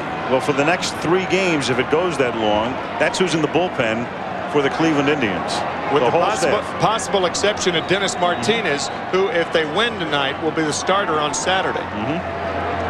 But Mike Hargrove saying that even if he needed to bring Charles Nagy in tonight to get a couple of batters, as a pitch out here doesn't yield anything, he would. And I guess Kenny Hill, who pitched last night for the Indians. I mean, even for Atlanta, John Smoltz is in the bullpen tonight.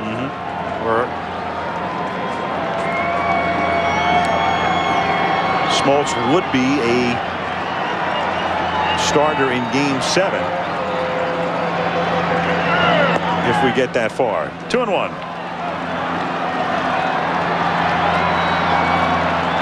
World Series leaders among active players. We saw the low rung before. Molitor, Henderson, and there's Lemke. So you've got Lemke on this list, and Ozzie Smith and Eddie Murray on the other list. Strange. Little chopper back to Hershiser, goes to second. No, he's off the bag.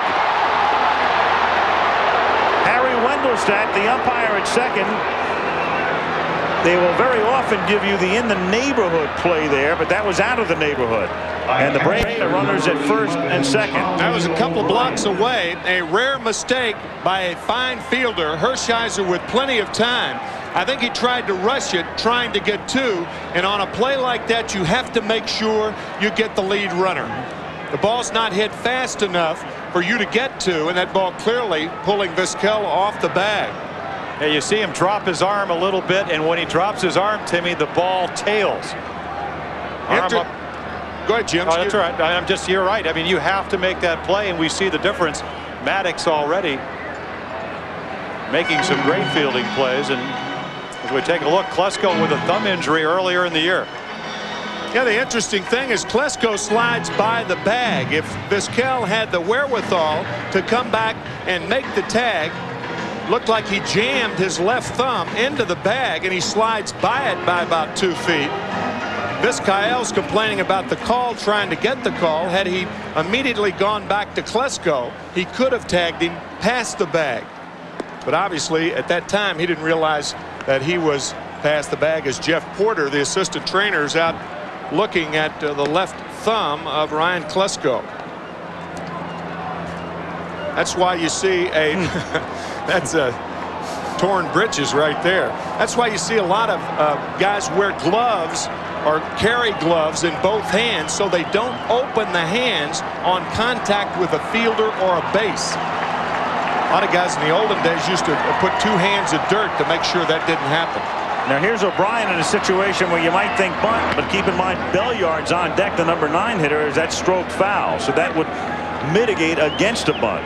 There's Raphael, who does not have a hit in the World Series.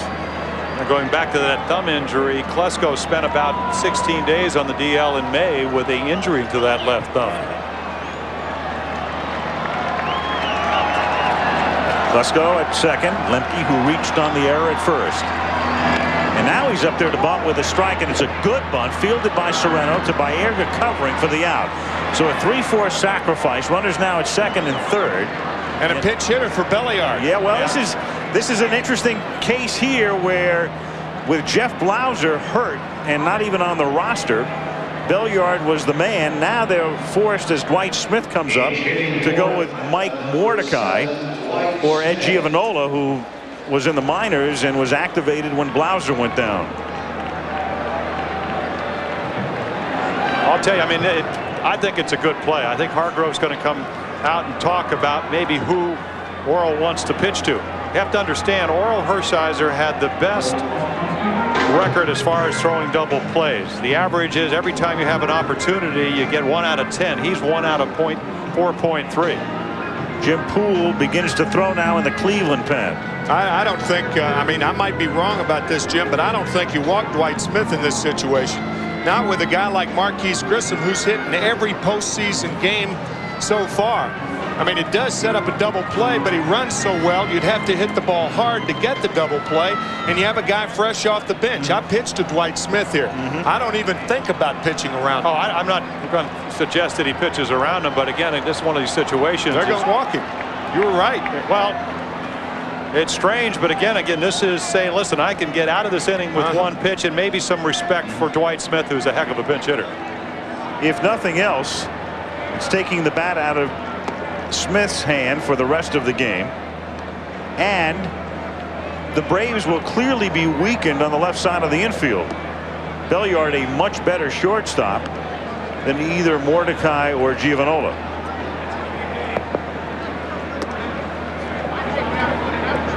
Grissom, a very fast runner, tough to double.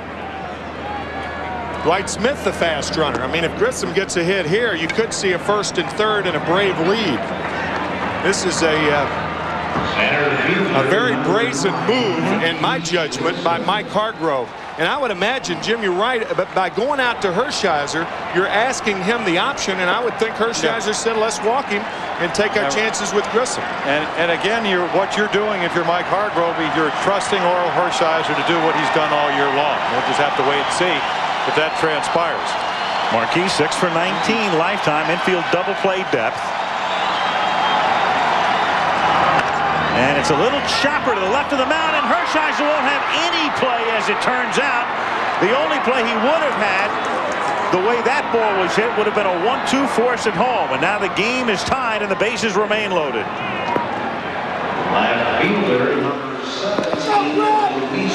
Grissom with an infield single to tie it.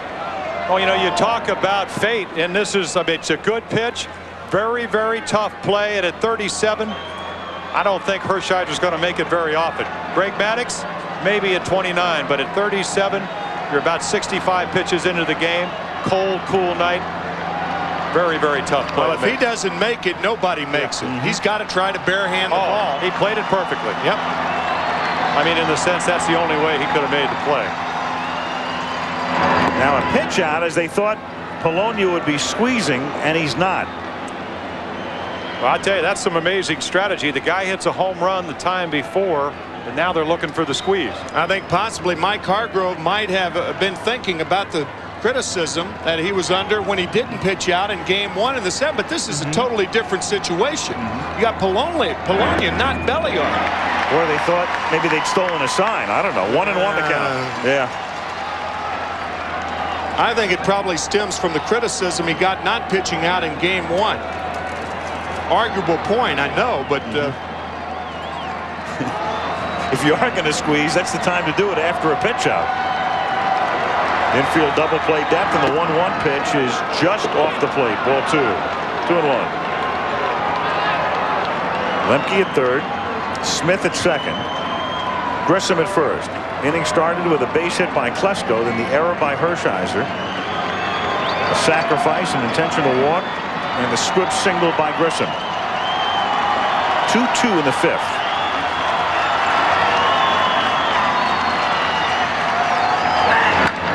Grounded down to short. Vizquel by Erga 1. Back to first. Dug out by Sorrento. But the Braves get even. Halfway through this one. 2-2.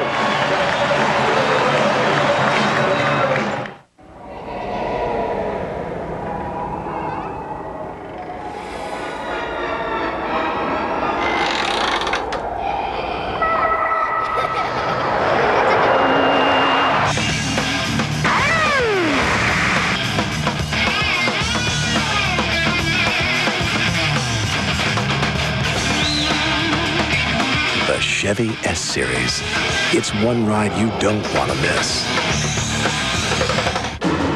From the producer of Lethal Weapon, a high-tech Russian mob is planning the heist of the century. We'll have them by midnight. An attorney who's discovered their plan This could be it. We've got her. has become their target. We know more about her than she does. Now, one cop is her only defense. Somebody knows every move we make. Take them out. William Baldwin, Cindy Crawford, Fair Game. Rated R. Starts Friday, November 3rd at a theater near you. We're into the future. In conclusion, our balance sheet has never... If we miss our plane, we've got problems. One more thought. We must continue got problems. We missed our plane. I can tell you when the next one leaves. Introducing Avis Flight Check, our exclusive up-to-the-minute flight information at car return. Another first from the employee owners of Avis. Terminal B, Gate 2. You can just make it. And I thought we had problems. No, we have Avis. Trying hard. Come on and see how. Sunday. It's football like you've never seen it before. Willis, Wayans, The Last Boy Scout, Sunday on ABC. Parental discretion advised. Jacobs Field in Cleveland, this jewel of a ballpark, sparkling tonight. Game 5 of the World Series, 2-2 as we go to the bottom of the 5th. Ryan Klesko talking to Dave Pursley appears to be all right. But you know, a ground ball double play is a strange animal because you want the hitter to hit it hard enough to where you can double him, especially if he runs well like Polonia does. An easy 6-4-3 double play. But that ball was scalded to shortstop.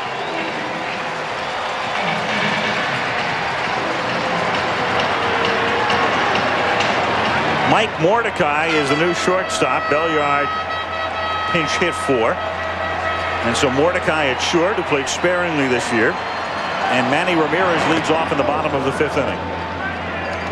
And so the Braves, they've improved their offense and hurt their defense.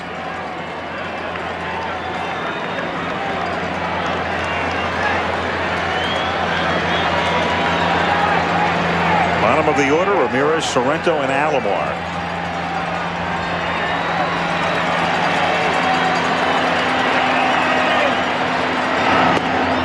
1-1.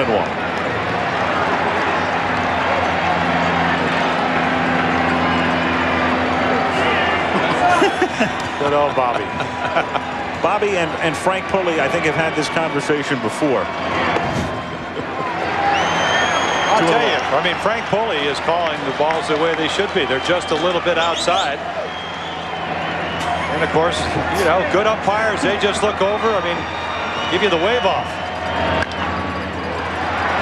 Two-hopper down to Mordecai, who sees immediate action and guns him down. Well, that's what you want when you come in for defense. You want the ball to be hit to you immediately. You don't want to wait like an inning and a third and think about it. It's like a field goal kicker. You don't like that timeout on the other side. The other night he had one hit to him and he threw it in the dirt. Right. He was bailed out. Right.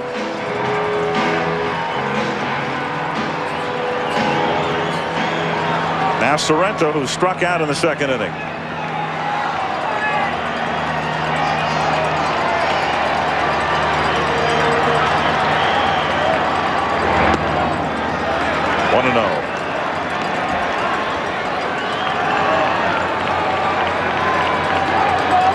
Indians through 4 games in the World Series. Take another look at that. And we threw an extra E in there for an eerie coincidence. In the 54 World Series, they had 26 hits and 137 at-bats going down to the Giants in 4. Exactly the same figures prevailed through the first 4 games in this series. Though they did win 1, and we talked about it earlier, they hit 291, did the Indians, during the regular season. And their average in the World Series coming into tonight's game, 190.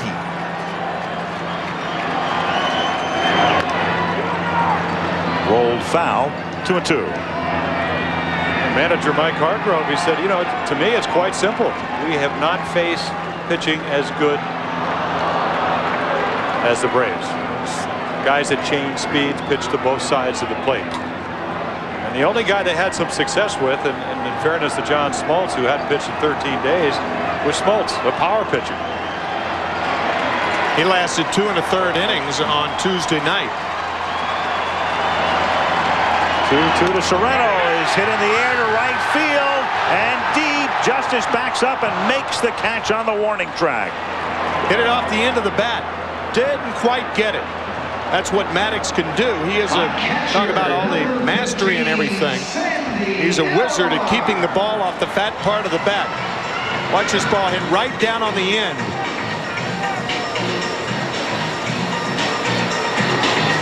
Little changeup. Well, that's what he says. What is pitching? It's the art of messing up hitters' timing and then trying to outguess them. Boy, has he been good at that this year. Plays that guessing game pretty well, doesn't he? Alomar hits one in the gap toward left center field, and that one is off the top of the wall. Polonia chases it down, and Alomar has a 2-out double.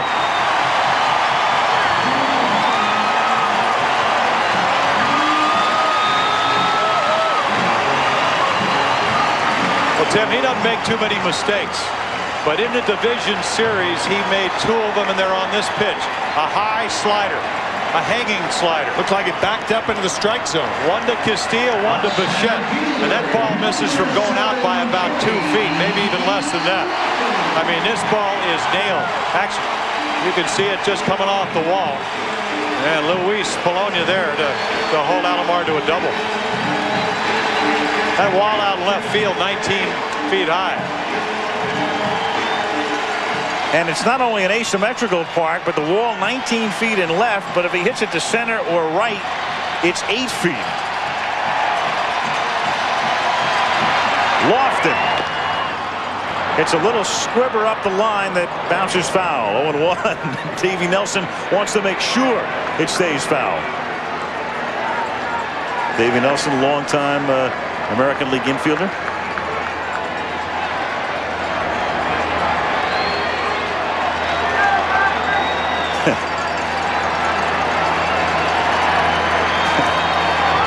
Kick is no good. I was talking to Davey's parents, Ozzie and Harry. No, I guess not. That's the other Davey. I'm sorry about that.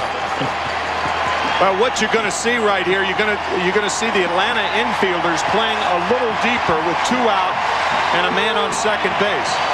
Even if they can't make a play at first, they'll be deep enough to knock a ball down. Infielders are trained to do that with 2 out and a man on second. 0-1 on Lofton. And that's line to right field and deep, and Justice backs up and he makes the catch. So the Indians with good wood in the 5th inning, but to no avail. Strand Alomar at second. To the 6th we go. The game tied 2-2. There's this college team I practice with to stay in shape. Each one is out to prove that they can hit the Rhine Express. I'm out to prove they can't. After a day of fastballs, it's Advil for me. Nothing has shown me that it works better or lasts longer than Advil. For sore muscles, more doctors recommend Advil than any other pain reliever. I love that sound. Advil, advanced medicine for pain.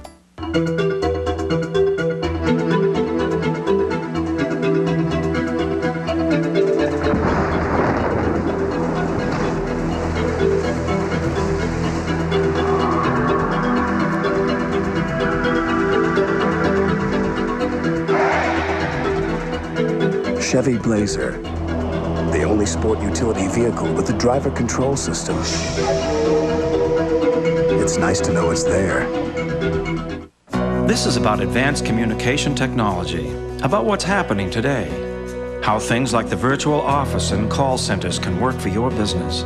But it's not about bits, bytes, bells, or whistles. This is about people who know how to listen and where to look, people who can help you put all the pieces together and even get you the hardware and software you need for free. This is about how simple things can be, about knowing who, about knowing how. Network MCI, that's how. Monday, the marshals got to catch a serial killer who's out of control. Before the body count goes up, put the gun down, Earl. Jeff Fahey is the marshal. Monday. 2-2 heading to the top of the 6th inning in the 5th game of the World Series in Cleveland. A reminder, Saturday on ABC Sports at 1:30 Eastern Time and 4 o'clock Pacific Time. The Tour Championship. Billy Mayfair heading the field. after one round, and you'll see the action Saturday right here on ABC. It's a little like your follow-through, Al. Yes, right. Just a little. College football on Saturday as well. Nebraska, Colorado, Florida, Georgia. USC against Washington, and Minnesota takes on Michigan. Regional action. Check your local listings. You can't find anybody in this booth with that follow-through but you. That's right. Well, I tell you, if that ball would just listen to what you tell it before you hit it, Al. Yep, right. Would be much easier, wouldn't it? That's what some of these players and hitters are thinking about right now. Well, you know, Davis Justice is going to talk to himself. To the bat, to the ball. Yep. He'll come up third in the inning, which begins with Jones at the plate. Jones, McGriff, and Justice. And Hershiser in there for a strike, 0-1. Orel through 5. 4 hits and 2 runs, 1 earned. A walk and 4 strikeouts. That's hit foul. Funny thing about the way it's scored in baseball, the run against Hershiser in the 5th inning would be unearned, despite the fact it was created because of his error.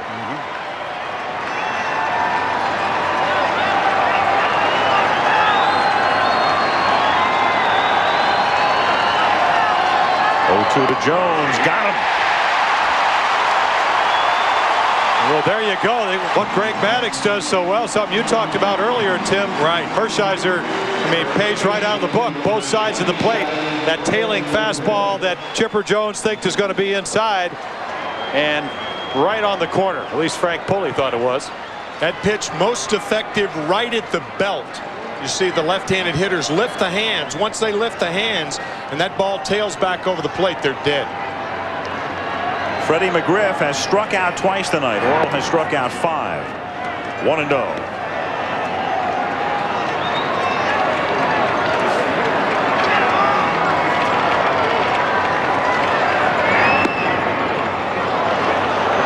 McGriff during the regular year hit .280 with 27 home runs. You forget the regular season's been over 3 weeks.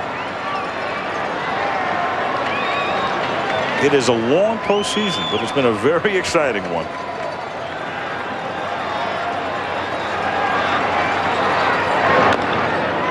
Chopper. Hershiser hurries his throw. Nails him. 2 down, and that will bring up David Justice. Again, the Goodyear blimp. Spirit of Akron providing the scenic, spectacular shots of downtown Cleveland. This ballpark, part of the whole renaissance, and we've talked about it. It's been written about a lot around the country. The Indians for years, the futility, the frustration, never even really coming close to winning for so long. Playing in the old ballpark, and then they built this park, and it is just a jewel.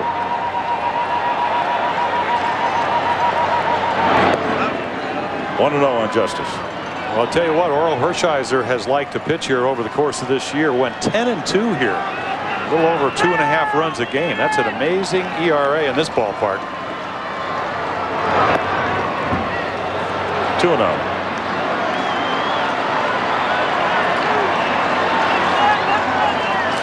And Vizquel going to go to the right side of the infield because 2-0, they expect Justice to become a pull hitter. Even though they play him a couple of steps to left in the outfield. And he goes the other way and hits it to left field and deep, and Bell backs up and makes the catch in the middle of the track. Thing is, they were happy that he went the other way. Did him a favor. 2-2, middle of the 6th.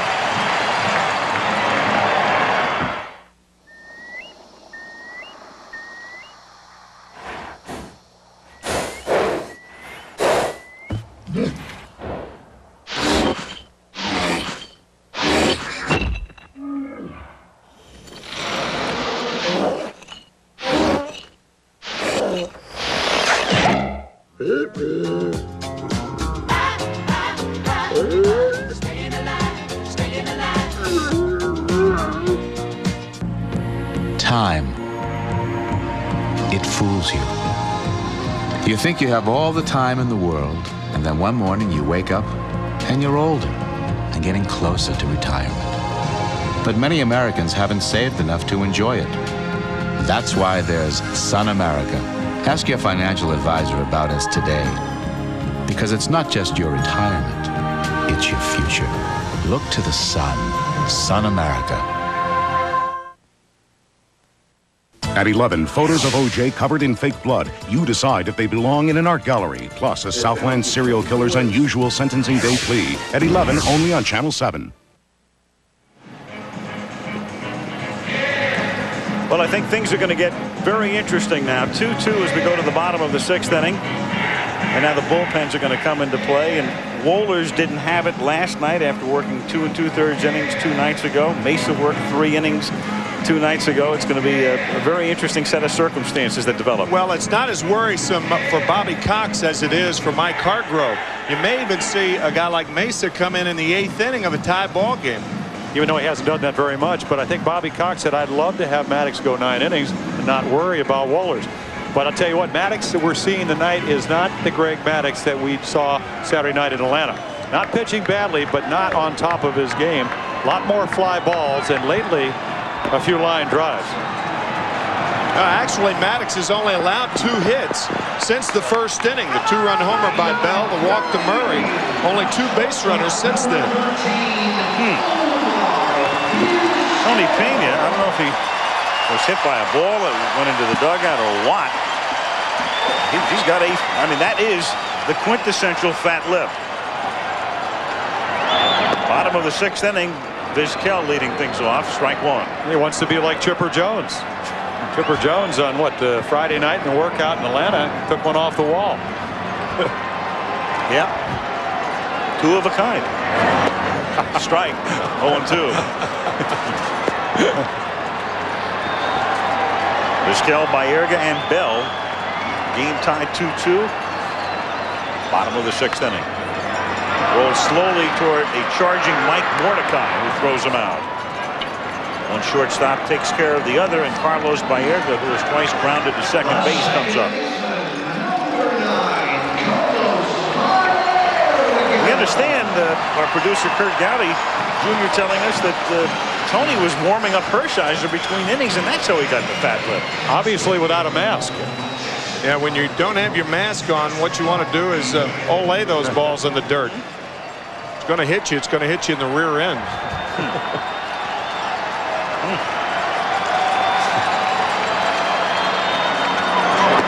Strike. 0-1 on Baerga.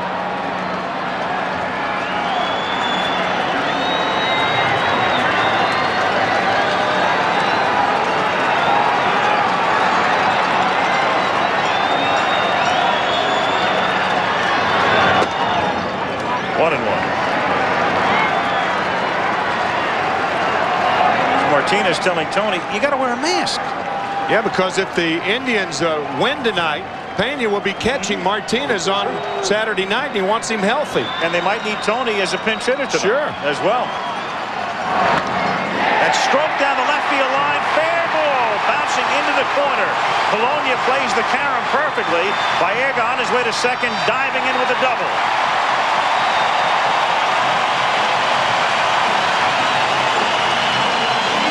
You talk about a guy who made an adjustment. Carlos Baerga grounded out to second his first 2 times up. And there was no way he was going to try to pull the Maddox fastball away again. He hits it right down the left field line for a double. He had 28 during the season. An interesting situation right here. Good play by Polonia, who is not... Well, he is actually familiar with his ballpark, having played there with the Yankees, but with that tarp there as Cox goes to the mound and first base open here, they'll discuss strategy. But Luis did all he could to hold it to a single. I think Maddox said he wants to pitch to him, but Bobby Cox giving Greg the same option that Mike Hargrove gave Oral Hershiser when Dwight Smith was the pinch hitter. But now you have righty to righty. Right, and you've got 2 left-handed batters to follow. Well, nobody in the American League hit right-handed pitching better than Eddie Murray, who's on deck. He had 340. And they're going to walk him and take their chances with Murray. So they take the bat out of Bell's hands. And Albert draws his 12th postseason walk. And so here we go again after that first inning confrontation between Murray and Maddox. This is what it comes down to, with 2 on and 1 out in the 6th, and the din. Eddie. I think what Maddox is probably thinking, that even if you make a good pitch to Bell on the outside corner, that Albert is strong enough to hit the ball out the other way. He has 2 opposite field home runs. So by pitching around him, you may be pitching into his strength. Here it was in the first inning. Bell had homered. He was the prior batter. Maddox comes up and in. And then the next time up, Maddox made the play of plays. I mean, Maddox had such a great year. The whole league hit 198. Lefties only 212. So here's a guy that was great against righties and lefties, against the best hitter in the American League against right-handed pitching. Ball 1 to Murray.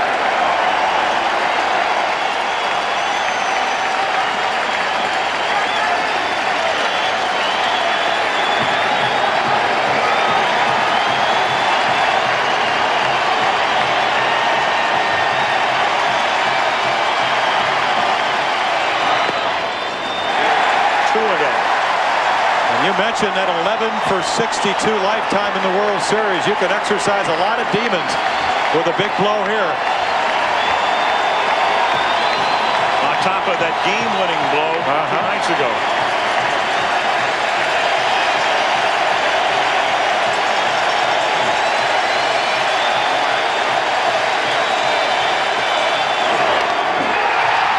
Hit sharply to deep right, but Justice will make the play. Tagging at second base is Baerga and advances to third. So he hit it on the money, but right in the neighborhood of Dave Justice for out number 2. And the Indians have runners at first and third. It's about the same place on the bat, however, that Sorrento hit the ball to right field. Maddox with that uncanny ability to keep it on the end of the bat instead of the fat part of the bat. Well, we talked last night about, in fact, his first game, location. Look where the ball is. It's 2-0. You don't give in. You get the ball away, Timmy. And instead of hitting it on the fat part, a little bit out on the end. Yep. And again, Justice playing around because he knew Maddox, or expected Maddox to make a good pitch, and he did.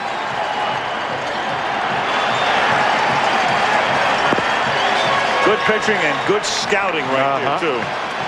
Well, it sure is. Baerga, the go-ahead run at third. Bell at first. Thome has grounded out and popped out. He is 2 for 14 in the World Series. Now, Thome is another guy that said, I got to take the outside part of the plate away. And Maddox comes in on him, 0-1. But see, this is what he said. I mean, this is really what it's all about. A young hitter, he says, listen, I'm going to look away.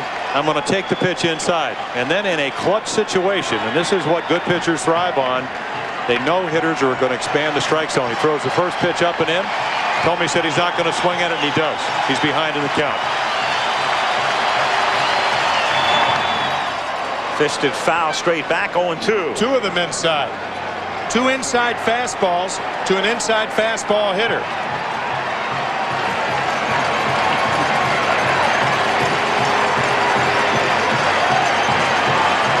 And now Maddox can do anything he wants with Jim. He can go away. He can take something off. So you really have to watch Albert Bell. I mean, Mike Hargrove may try to steal a run here.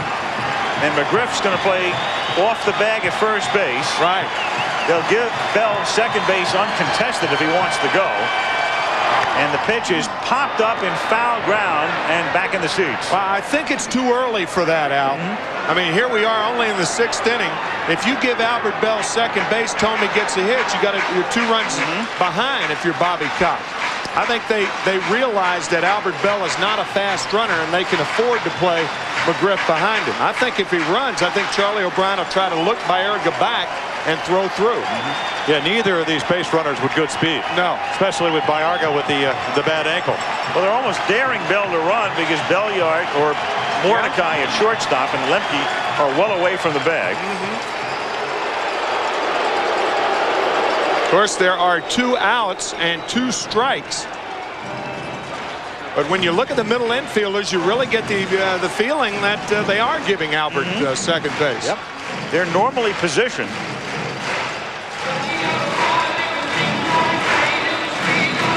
See if Jeff Newman, the third base coach for the Indians, picks that up.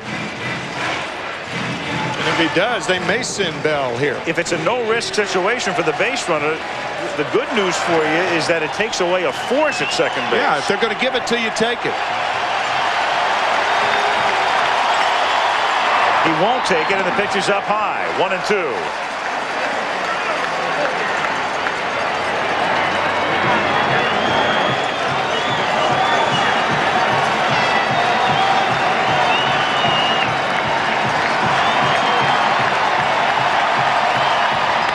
And it's lined back through the middle to give the Indians the lead.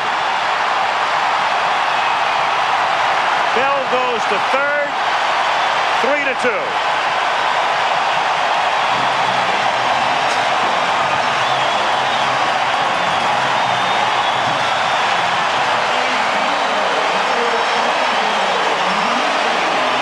You get the feeling that Tomei was looking away on every pitch and finally got one, Jim. Well, you know, Charlie Manuel, the hitting instructor, said, I wish that Tomei, again, a young hitter, would cut down his swing with 2 strikes. Struck out 122 times. You can see him shorten his stroke, look away, and as you said, drive it right back up the middle. And O'Brien set up outside very early that time. The pitch was there, and Tomei stroked it right back through the middle. And that one's hit into right field to make it 4-2 by Ramirez.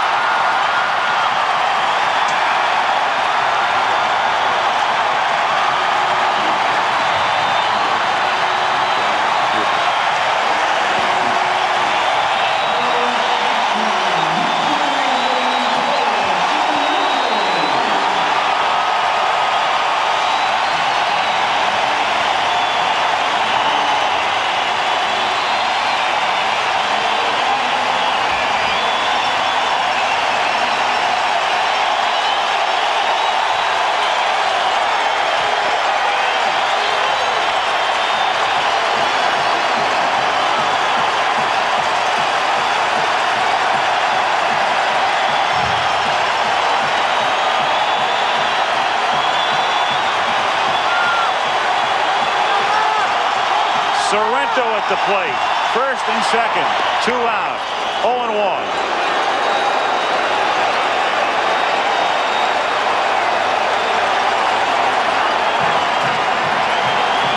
Tomei at second, Ramirez at first.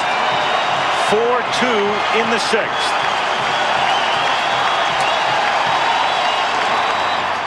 Popped up, back of third. Jones is there. Inning over, but the damage done. 2 runs, 3 hits, end of 6.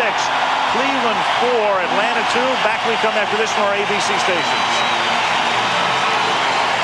stations. Tonight on Nightline, don't be deceived. It may look familiar, but what's going on here is bound to change your life. The budget revolution on Nightline tonight.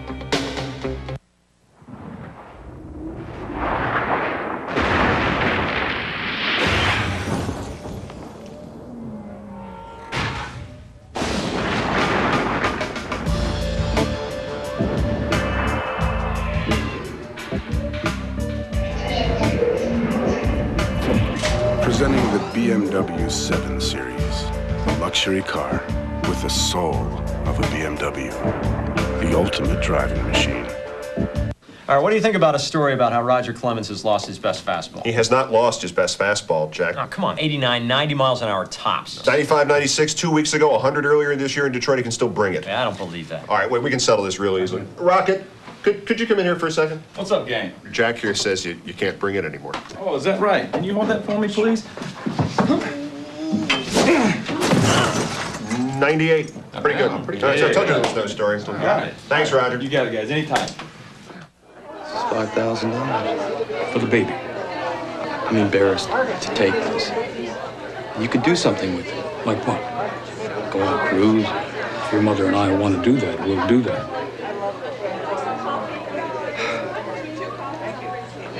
can't pay this back. Pay it back by doing the same thing for your grandchild.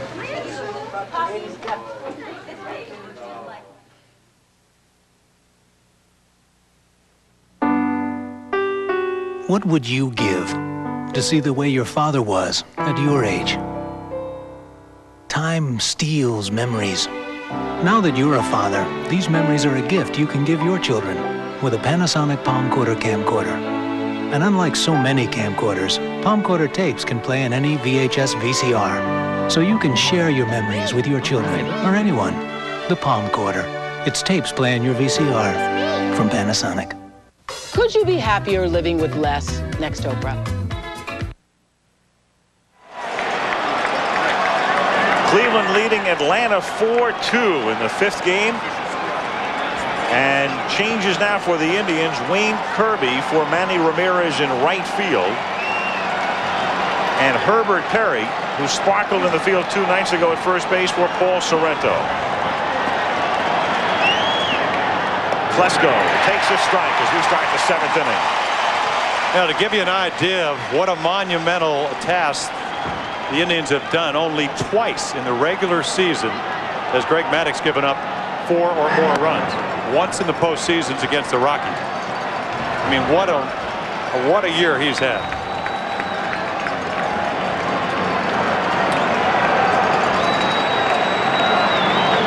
Six, 7, and 8. Klesko, Lemke, and O'Brien here in the 7th inning. 2-1. Indians busy in the bullpen as Hershiser goes into the 7th. He came out the other night in the 7th in Atlanta after 2 leadoff walks. Grounded to short. Omar Vizquel. 1 gone. In the bullpen for the Indians, a lefty and a righty, and they can left-right you all night. The righty is Eric Plunk. The lefty is Jim Poole. Tonight's Toyota Diamond Dust Quiz. Fred Lindstrom, age 18, the youngest player ever in a World Series game for the New York Giants in 24. Which former Red Sox pitcher was the youngest ever to pitch in a World Series game? Answer soon. Lemke hits it down to Baerga. One second baseman. Throws out the other. 2 down. Orel has now set down 6 in a row. I think the answer to that is Kenny Brett, 1967. Could be. I believe. Shortly. Bubbles all over everything, the place. Right? Gloves, bubbles, fat lips. I'm forever blowing bubbles. Javier Lopez now will come up to pinch hit for O'Brien.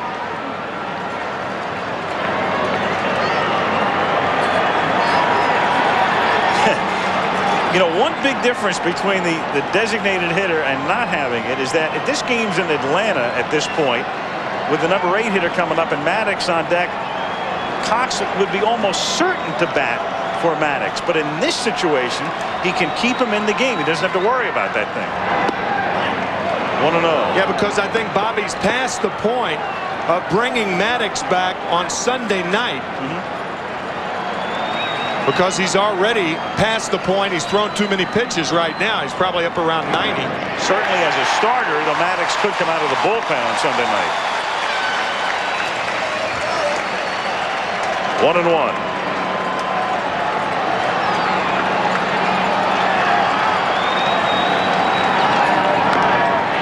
That's Orel's 93rd pitch of the game, and it's unassisted as Alomar takes care of Lopez. Javi puts up a mild beat. Pulley said, "You hit it out in front of the plate. It's a fair ball." You should know it better than anybody, Javi. You're a catcher. See, the ball hits behind home plate, but it's not where it hits, it's where it is. Where it's gloved. 3 up, 3 down. 4-2 Cleveland. Blah, blah, blah, blah, blah, blah, blah, blah, blah. This is what I hate about car advertising. I want a car that doesn't need hype. One with a little elbow room. And safety. Show me standard dual airbags. Anti-lock brakes! Give me a powerful, efficient engine. I can figure out it's smart if you tell me it's well made and it's gonna last. Tell me a car like this exists, please. The 1996 Toyota Tercel. Ah, somebody was listening. It's tough to admit you've got hemorrhoids. but knowing what to do about them is easy. Just get what doctors recommend, Preparation H. It helps relieve all these symptoms, and it's formulated to reduce swelling. More people trust doctor-recommended Preparation H. Now you can own Batman Forever on video. Riddle me this, riddle me that. Who will be the first to bring home the bat on October 31st? Own Batman Forever. 2 new Beatles songs, the most anticipated event in 30 years, an event no one thought would ever happen. The Beatles Anthology, November 19th. Take a look at the last out. Lopez comes in and pinch hits. You can see the ball bouncing right behind home plate. Very alert by Sandy Alomar. And Frank Pulley right there. A lot of umpires, if the ball is down by your feet, will immediately call it foul. Kind of takes him off the hook, but Sandy Alamo very alert, and you get a very, very easy inning for Orel Hershiser. So we got a diamond dust answer. The question, which former Red Sox pitcher, the youngest ever to pitch in a World Series game? You're right, Ken Brett. The man knows everything. Yep. Now broadcasting. I played against him. That's the Angels. 1967 series against the Red Sox. Brother of George. Javi Lopez stays in the game. He'll catch Maddox as we go to the bottom of the 7th inning, and Alomar to lead off.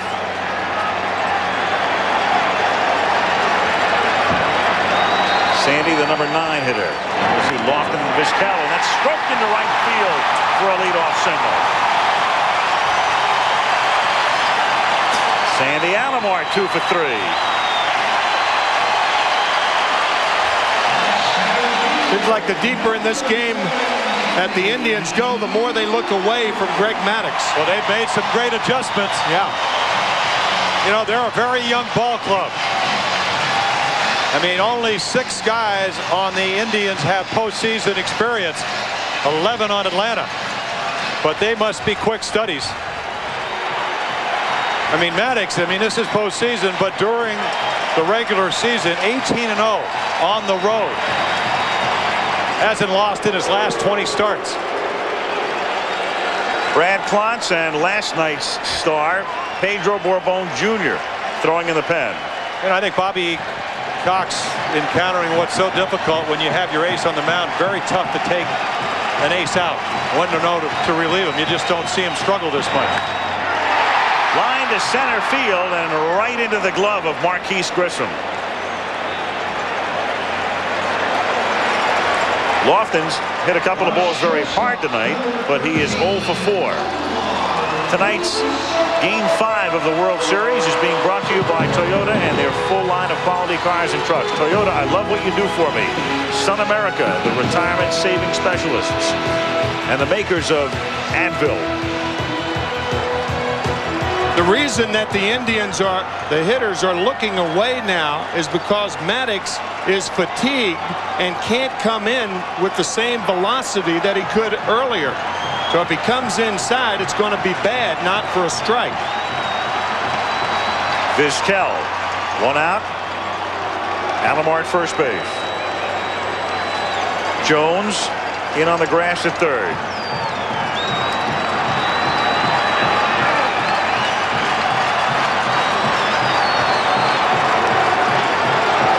Well, Maddox doesn't have his man. Not that O'Brien is the only guy he can link up with, but they make the change here, and so the two of them have to get together, Maddox and Lopez. I can't imagine that Lopez has caught him very much this year. I mean, how many times have you had to pinch hit for Charlie O'Brien when the guy goes 19-2? Well, Maddox had 28 starts. O'Brien caught 22 of them, so he caught him 6 times.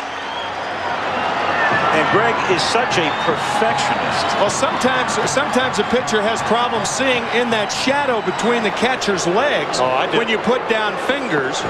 A lot of catchers put tape on their fingers. As a matter of fact, Alomar has tape on his fingers right now. But Lopez, not thinking he was going to catch tonight, probably didn't put him there. The game is getting so scientific, a catcher's going to need a fluorescent manicure pretty soon. You mean they don't get them now? You're probably right. But you can see that shadow between the legs. It's very difficult. That's a throw to first base, I believe. Yep. That thumb used to be the knockdown pitch, by the way. And now the Braves are using that as a throw to first base, and Lopez gets a sign from the dugout. It's like a changeup. Squares the butt, takes a strike. You know, Al, last night you mentioned the old ballpark here in Cleveland, and that, where the lights weren't good, was a place where I had trouble seeing. Seeing the catcher's signs. Yeah, and again, I mean, you're in a game where you can't afford to give up any more runs. You got to be sure. 4-2 Indians in the 7th. That's a throw to first. You bet.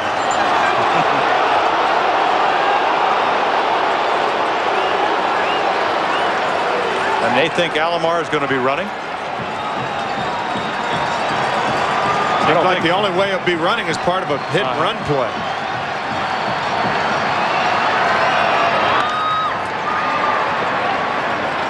One and two.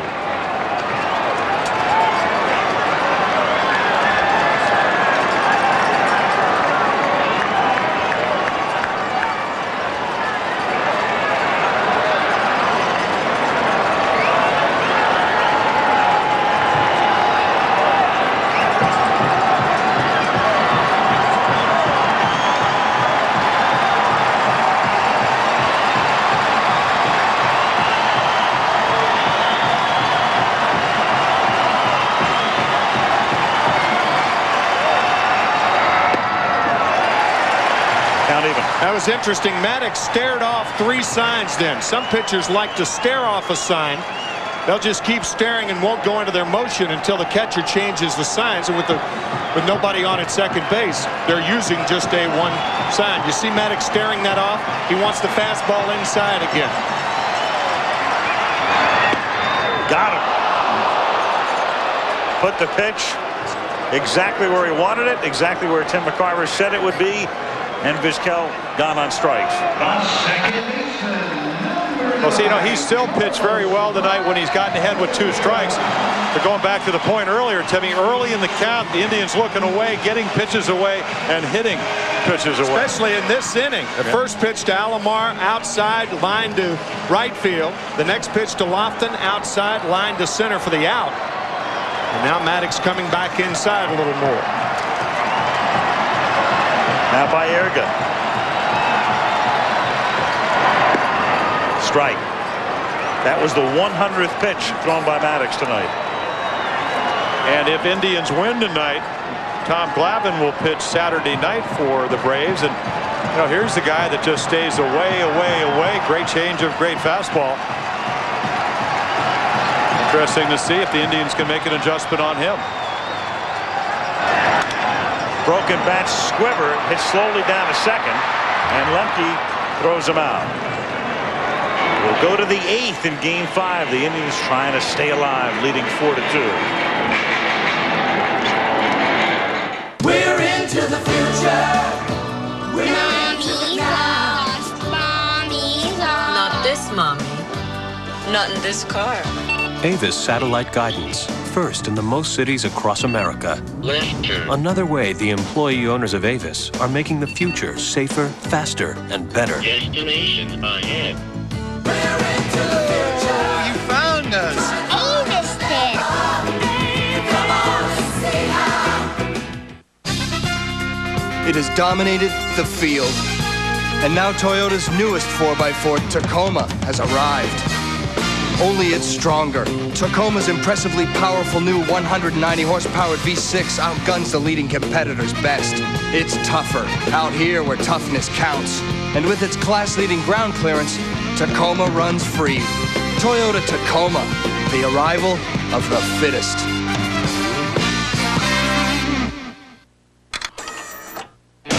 Starting on up, you're behind the wheel. Move it down the road now, see how it feels, yeah. Add more life to your car, take it to the star. From Texaco Clean System 3 gasolines to Haviland Formula 3 motor oil and Texaco Antifreeze coolant, there's no better place to take your car than to the star. Add more life to your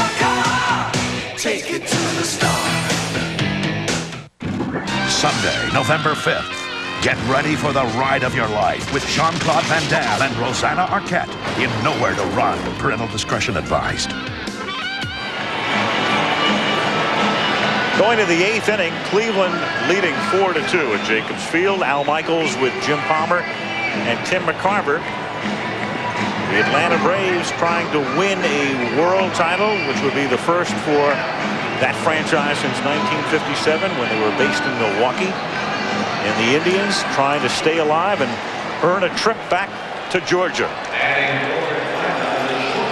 Number 16, Mike Mordecai.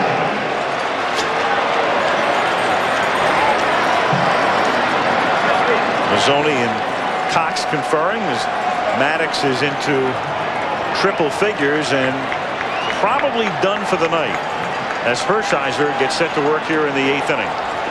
And I'm sure that Mark Wiley, pitching coach for the Indians, Hargrove having a conversation. Mike telling us before the game, when you get, as we look at Greg Maddux, and most likely finished. But Hargrove saying when Worrell gets into the 90s, and that's where he is, we are going to keep a very close watch on him. 2-0. Because of the damage and the operation that Worrell had 4 years ago. Do you know something about a sinker ball pitcher? They can be as effective in the late innings when they don't get tired. Even though a rare 3-0 count tonight. But when they start getting the ball up, you know this as well as I, that usually means the legs are going. And this is 3-0 on Mordecai, the number 9 hitter who takes a strike. Hitting for the first time in the game. Brad Klontz up in the Braves pen. Mordecai took Belliard's spot after Smith hit for Raphael. You remember we talked to Bobby Cox. You ever tell a hitter to take a pitch? Maybe taking right here. No, swinging and lining a base hit into left field. So Mordecai with a single here in the 8th inning to lead things off. And Marquise Grissom comes up. And will there be a visit? Hargrove remains in the dugout. Remember we told you about the fact when they took Belliard out for a pinch hitter, Dwight Smith, who they walked. You maybe lose a little bit defensively, but offensively you get something in Mordecai because he hit 280 this year. And they don't have anybody warming up at the bullpen that can induce a double play like Hershiser. Which is the reason he stays in as Grissom takes low. But Grissom's a tough guy to double. But still you get the ground ball. That at least is what I think Mike's thinking right now. It has to be, because he's been burned a couple of times in the last 2 nights. And that's a liner caught by Hershiser. Throws to first. They got him for the double play. What a play.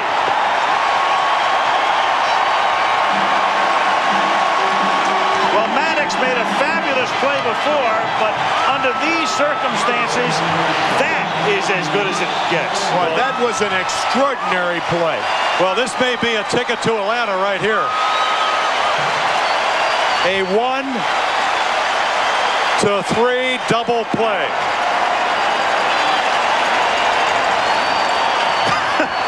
Well, he left him in to get the double play, and he got it. Polonia tries to bunt his way on. That's a strike. Interesting thing. Any other situation, 1 out, 1 on, you bring the left-hander in to pitch to Polonia. But since there are 2 outs and nobody on, I think Mike's going to allow him to pitch to Polonia, but you'll probably see somebody else if Polonia gets on. 0-2. And I'll tell you, he ain't going to get a hanging curveball this time. I mean, this is the time of the game when you may throw him a curveball, but you'll try to bounce it low and away right on the outside corner.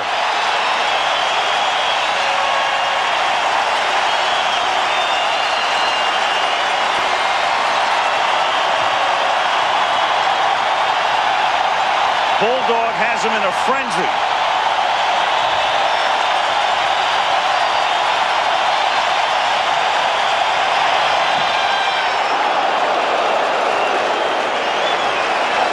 One and 2.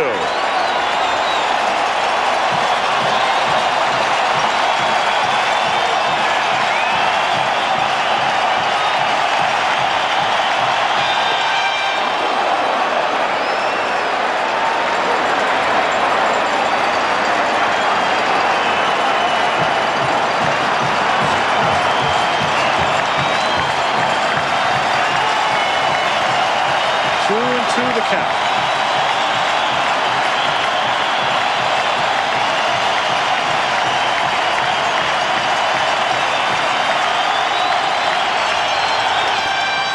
And that's grounded, just foul outside first.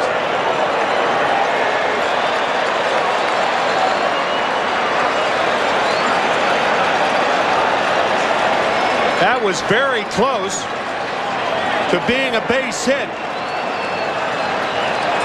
But just hooking foul. Just hooking foul. Joe Brinkman. There he is. Well, Joe, I'll tell you what, wait till game 6 if they have game 6. Very deliberate. You think he's deliberate down the right field line? Wait till he gets behind the plate. The Indians would love to see that. Yes, they would. But he does usually get them right. 2-2. Struck him out. 7.5 gone.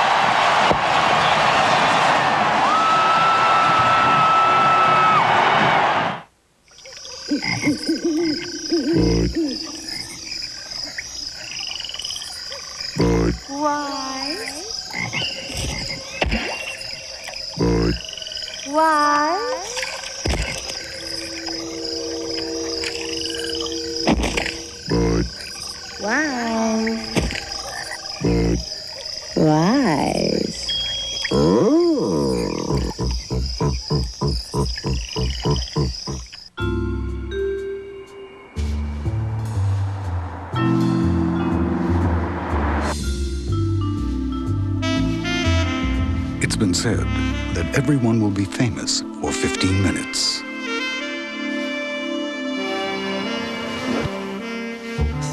For some, that's just their daily commute. The Lexus Coupe. Time marches on. And if you haven't planned for your retirement, you're losing ground. If you're like most Americans, you probably haven't saved enough, long enough, to retire on solid ground. That's why there's Sun America. Ask your financial advisor about Sun America today. Because the only thing that goes faster than money is time. Look to the sun, Sun America. At 11, no honeymoon for the marrying man. Alec Baldwin arrested. Plus photos of O.J. in fake blood. Do they belong in an art gallery? On Eyewitness News at 11. We have seen 2 extraordinary plays by both pitchers tonight. And our MCI proof positive replay. And here it is. The Bulldog finds a bone.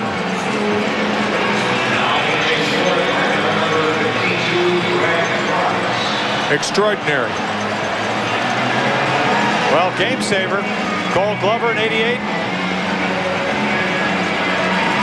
Gold Glover here tonight.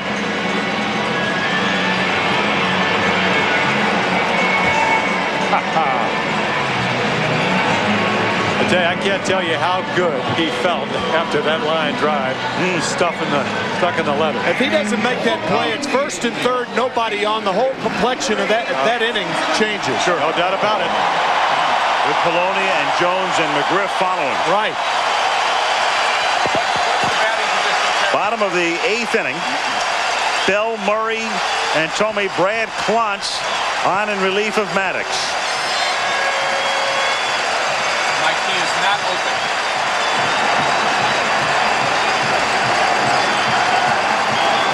Well, win or lose, it's the last game of the year here, and it's been a beauty.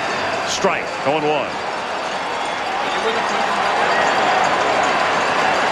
I mean, what a job John Hart's done to assemble this ball club. Hank Peters, telling him you're going to be the general manager of the future back in 1989. 0-2. Bell, one of the homegrown Indians. A lot of the others came in trades and through free agency. Lofton, Baerga, Alomar among those in the trades. Murray, a free agent, but Bell homegrown. And he just got a piece of it to stay alive. By the way, that last strikeout by Hershiser ties a postseason record, 35 strikeouts. It ties him with Tom Seaver and Bob Gibson. Seaver did it in 1973. Bob Gibson did it in only 27 innings in 1968.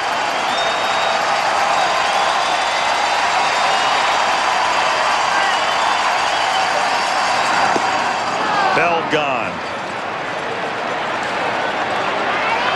One away. Murray coming up. There it is. And Tim McCarver on the receiving end. And that 68 postseason.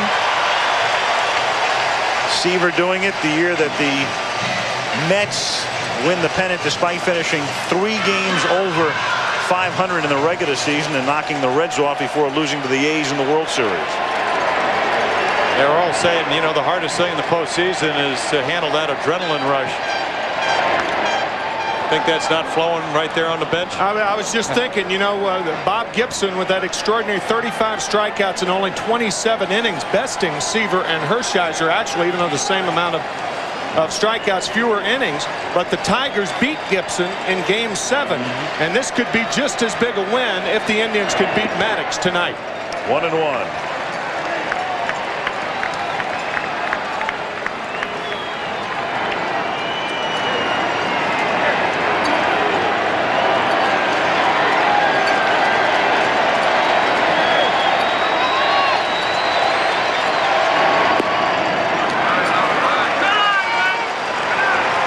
On the appeal, when the Braves bat in the top of the 9th inning, 3, 4, and 5 coming up. Jones, McGriff, and Justice. And there's the man, Jose Mesa. 3 brilliant innings in Game 3 and got the win. And Murray pops it foul, and that will drift back out of play. 2-1. Well, Claude struggled with lefties. They hit 344, and if you want to make it easier for the big guy, Jose Mesa, add a few runs here. You got Eddie, who hit right-handers well. You got Tomei on deck, followed by Ramirez. A couple of tack-on runs would make it a lot easier.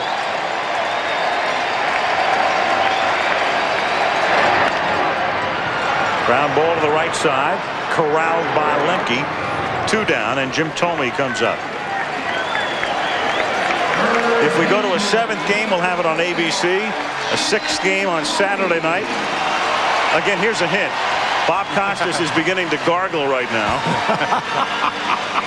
Euchre and Morgan, I don't know.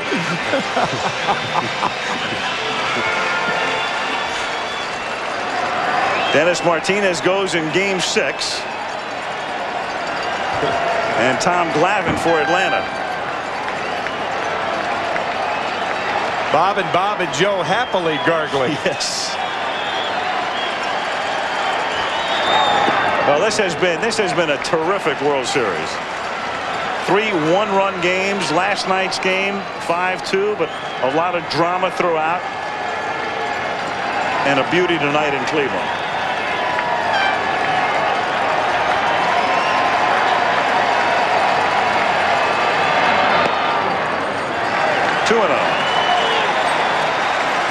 It's been a character test for the Indians, and so far they passed it.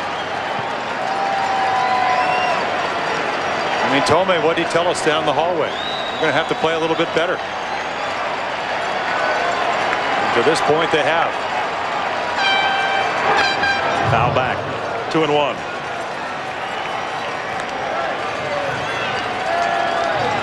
Herbert Perry is on deck.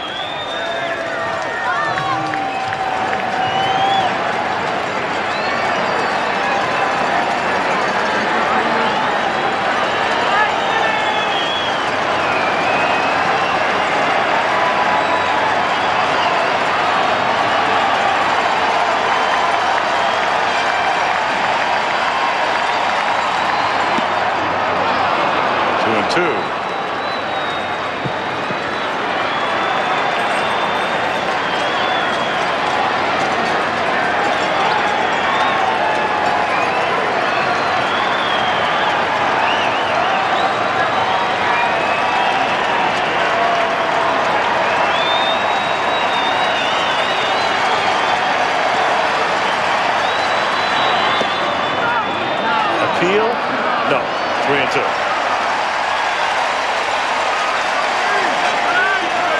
Well, there's another example of what Charlie Manuel's talking about. 2 strikes, cut down your swing. Tell you, could have called him out. Yeah, that last little wiggle may have gotten Jim. He got a break on that. I would have wanted it. Bobby Cox sure did. Didn't cut down on that swing. No. Well, he doesn't. I mean, Charlie Manuel managed this guy, Jim Thome, in Charlotte, and he said that when he was MVP in AAA in 1993, he said it was like a man playing with boys. And he's going to be a terrific player. There's Devo, Mike Devereaux.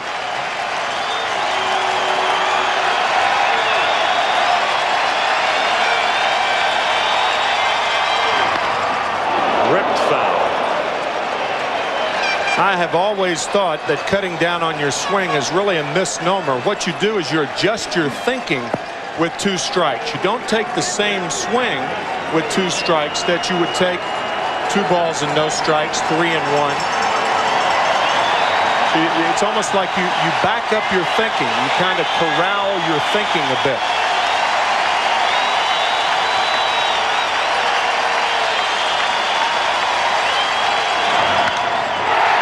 To deep center field where it's 405 and gone.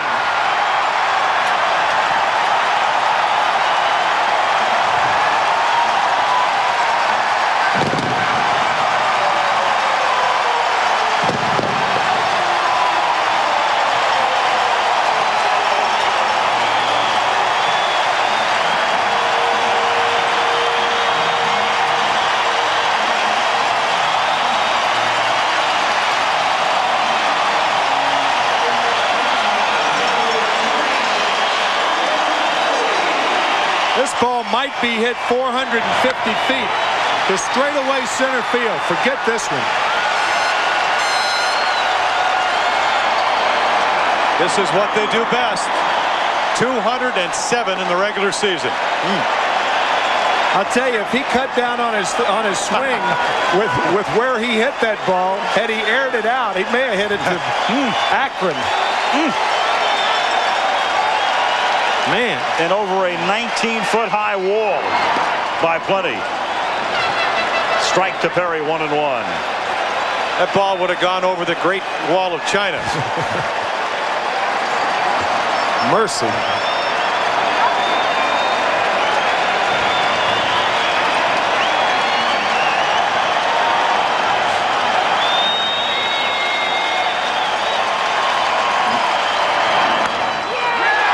Hit toward the middle. Mordecai does a 360 and throws him out. But Thome with a homer, and it's 5-2 as we go to the ninth.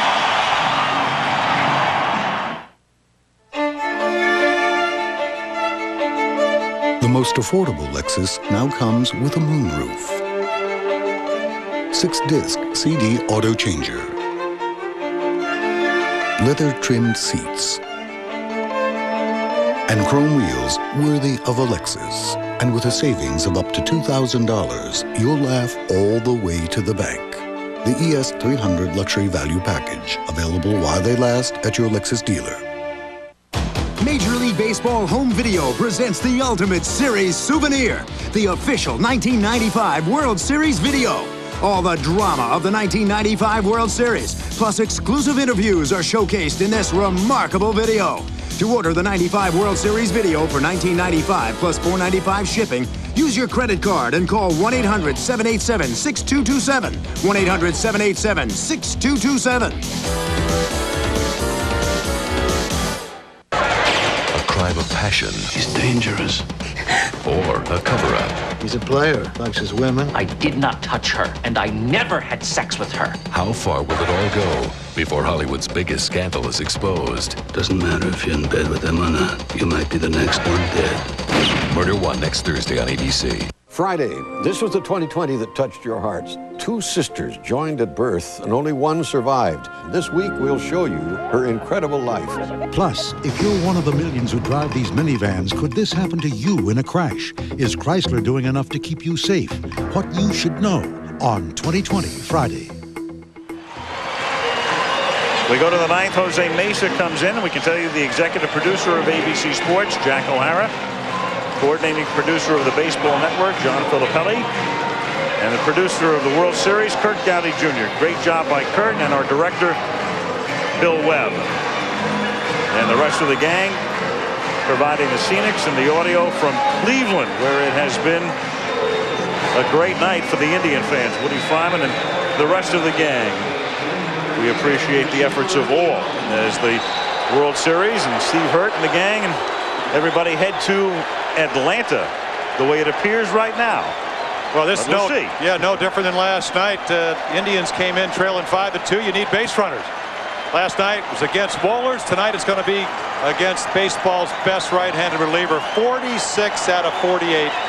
He throws strikes. ERA about 113 on the year. And you're going to have to earn your spurs to beat this guy. Against the fat part of the Atlanta. Oh, yeah. It always seems that way, too. Yeah. 3, 4, 5. Chipper Jones 1 for 3 tonight.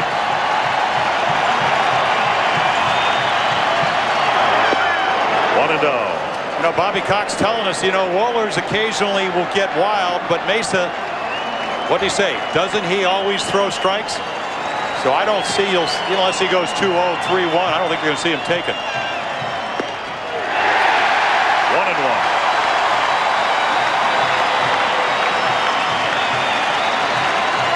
Marvelous job, Bob, the ace of hearts.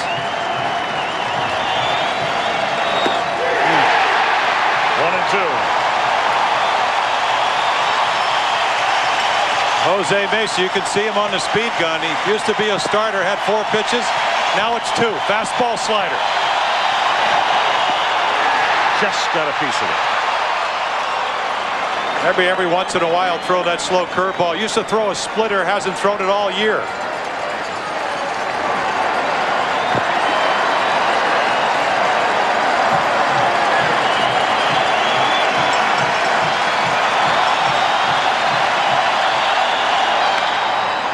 In the air to right field. Kirby, 1 out.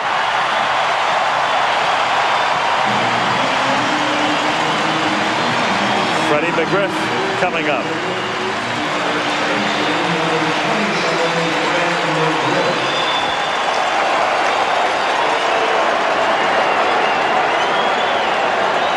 Oral Hershiser, the ace of hearts.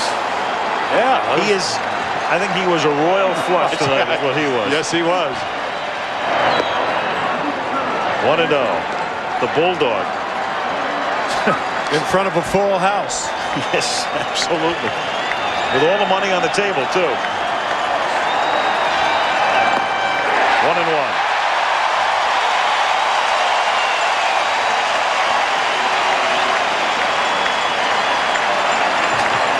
Pena still nursing that lip, and Tony, in all likelihood, will be back at the plate in the Game 6. 1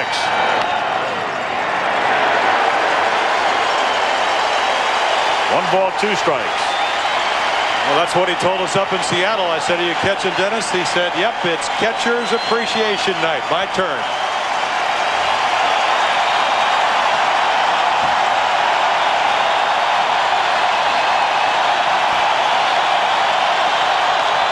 That's hit down the line, and it is a fair ball landing on the line. Kirby tracks it down, has a little problem with it, but McGriff is just content to stop at second with a double. Well, you mentioned the 3 innings that Mesa pitched just 3 nights ago, actually make it 2 nights ago. On Tuesday, Chipper Jones hits the ball hard, and you don't see too many 90-mile-per-hour fastballs up in the upper 90s pulled and jerked. I mean, McGriff's got a great and a very quick bat. The kid almost made the play on a ball that was fair.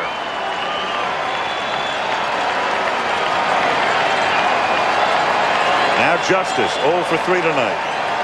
All the Braves are hoping for now is to get Justice on any way to get Klesko up there. Keep in mind, no left-handed batter has homered off Mesa this year. None. Klesko on deck would come up as the tying run if Justice reaches. And Klesko has homered in each of the last 2 games. No, and Bobby Cox asking me before the game, he said, don't you get stiffer the second day after you pitch 3 innings? Mesa hadn't pitched that long all year. Of course, he's a reliever and used to getting up on a daily basis, more or less. Isn't that right? What do you think? We're not used to pitching and throwing 51 pitches. That's the difference, I think. You know what I think about the World Series? You don't get sore and you don't get tired, period.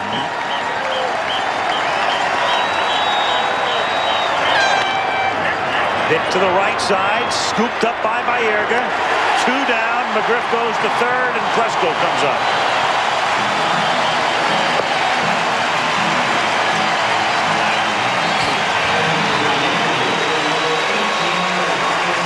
Sleep in November.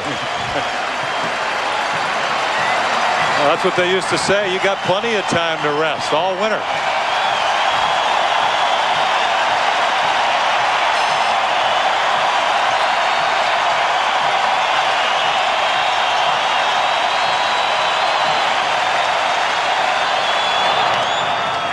In the air to left field, and foul. 0-1.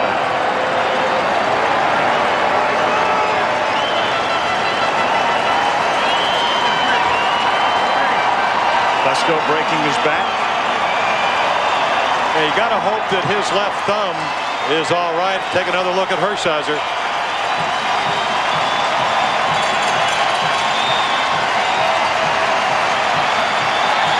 Well, in Georgia, they love the Bulldogs, but not that Bulldog.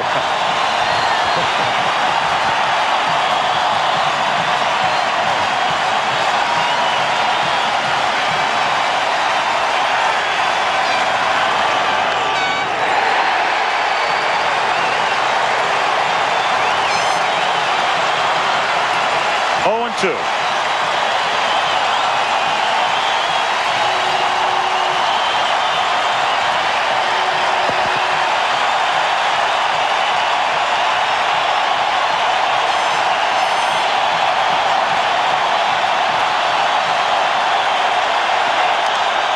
To right field and deep, and it is gone.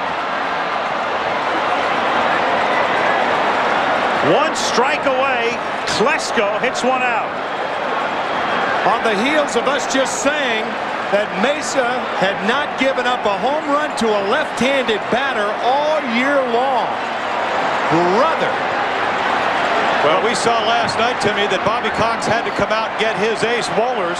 Mike Hargrove on the way. I mean, your best fastball against a great fastball hitter, and Klesko wins. Well, what a series he's having. 3rd home run in 3 nights. And a great overall postseason for Ryan. It is 5-4, so the difference right now is Tomei's home run, and they're going to wring every last ounce of emotion out of this crowd tonight. 5-4 with 2 out of the ninth. Herbert Perry asking the bench if he should guard the line against Lemke. He was too shallow. They moved him back. I don't think Lemke's going to pull a ball down the line off Jose Mesa. Wouldn't think so. I think he's more apt to hit the ball down the 3rd base line than he is the 1st base line. And Tomei's off the line at 3rd.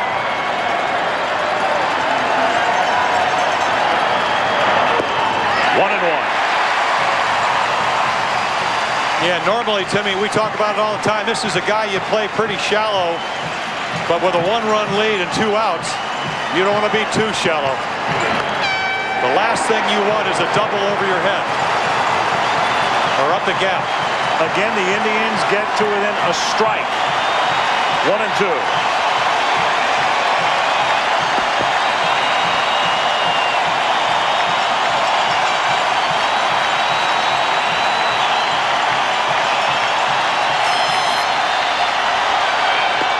Back to Georgia.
Chevrolet player of the game tonight, the Bulldog. In conjunction with this program, Chevy contributes $50,000 to the Boys and Girls Clubs of America in the names of all players of the game for the season. Oral Hershiser, Jim Tomei, Albert Bell, and all the rest going back to Atlanta for a Game 6. And we're back in a moment.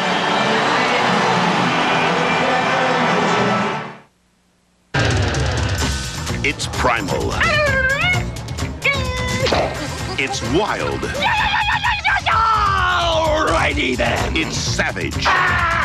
I must apologize. It's uncivilized. Nobody wants to play with me. It's Jim Carrey. Ace Ventura, When Nature Calls. Say uncle! Say uncle! Rated PG-13. Starts Friday, November 10th. Oral-B decided the best way to get rid of plaque would be to build a better toothbrush, the Advantage. Its power tip really gets behind your back teeth, and its action cup is great at removing plaque along the gum line. It's the best toothbrush ever from Oral-B. Gillette's revolutionary clear gel antiperspirant. Not a stick, a soft gel that goes through underarm hair to the skin surface where wetness begins. For powerful protection, Gillette Clear Gel Antiperspirant. Saturday, Jeff's a kid when it comes to Halloween. E pluribus unum, which where I come from means I'm not wearing any drawers. It's a frightfully funny Foxworthy. Then, Cloris Leachman guest stars as the eccentric relative from hell. I feel a little threatened by the closeness you two share. Maybe this time. And Disney Films presents Bette Midler in a Halloween tale of 3 wacky witches from Salem, and they're running amok. Hocus Pocus. It's an all-new Saturday.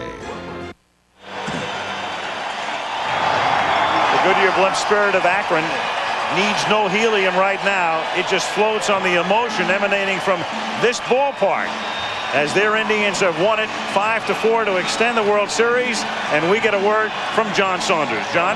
All right, Al, thanks a lot. I'm with Jim Tomei, the hitting hero, and Oral Hershiser, the pitching hero. You know, they're calling you the ace of hearts upstairs, our boys are.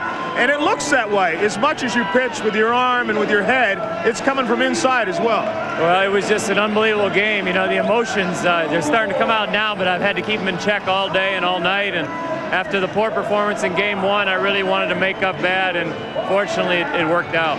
You mentioned the emotions after you turned the double play on Marquise Grissom's liner right back in your glove. You really were fired up. Well, you know, I felt like, you know, Grover let me go back out there. I was feeling good, and I kind of let him down, letting that first guy get a hit, and then all of a sudden I get that liner and get the big defensive play. I blew it defensively earlier in the game, and I was like yelling at myself like, you know, finally you can make a play. They come up with the big win. Oral Hershiser was the pitching hero. Jim Tomei. The guys were also talking about that with 2 strikes, you're cutting down on your swing. You did that the first time you drove in a run, but I don't think you cut down on the last time. Well, I think in that situation off Clance, I was looking for a ball to drive, and he kept coming in with fastballs, and I got, you know, I was fortunate that I got the head out. And, I mean, it worked out. It worked out good. You guys have to feel that right now the momentum has shifted your way, even though you're still down again. Well, I think so. I think it's like when we play here, it's that never say die attitude. And we've done a lot of magical things here this year, and hopefully we can take it to Atlanta and continue it going. All right, Jim Tomei and Oral Hershiser, the heroes of the game. We'll see them in game number 6 and perhaps in game number 7. Right now, let's join Leslie Visser. John, I'm with a disappointed Ryan Klesko. Ryan, a 2-run homer, which was great, but where did this game get away? Got away. They went ahead on us early, and it's one of those things where we tried to come back, but unfortunately we didn't. We're going back home, and we're ready to go. We're going to be ready to go at home, and we got Glavine pitching, and he threw great last game, so we're ready to go next game. So uncharacteristic tonight of Greg Maddux. Yeah, he gave up some hits, and you know, it's just that they hit the ball good. You got to give them credit tonight. You know, they capitalized on every mistake he made. Well, thanks a lot for joining us. Appreciate it. Back to you, Al. Okay, Leslie. So the 6th game on NBC on Saturday. We would have a 7th game here on ABC if it goes to 7 in Atlanta. To the strains of Glory Days, Springsteen's Glory Days. It's a glory night in Cleveland. Their Indians win it by a score of 5-4. Braves lead the series 3-2. Tonight's game brought to you by Lexus Luxury Automobiles, the result of a relentless pursuit of perfection. Texaco Clean System 3 gasolines, and Budweiser, the gold medal winning American Premium Lager at the 1995 Great American Beer Festival. This Bud's for you.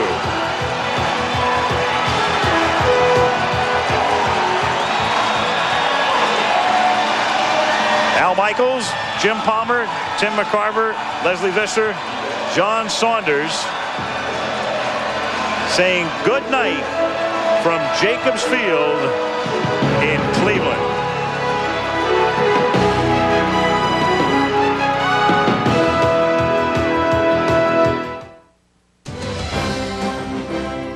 Saturday on ABC Sports, golf's big winners tee it up in their season's grand finale, the Tour Championship. And on ABC's college football, Nebraska tackles Colorado, Florida invades Georgia, or other regional games from the Pac-10 and Big Ten. Now stay tuned for ABC News Nightline following your late local news over most of these ABC stations. You're watching ABC Sports, recognized around the world as the leader in sports television.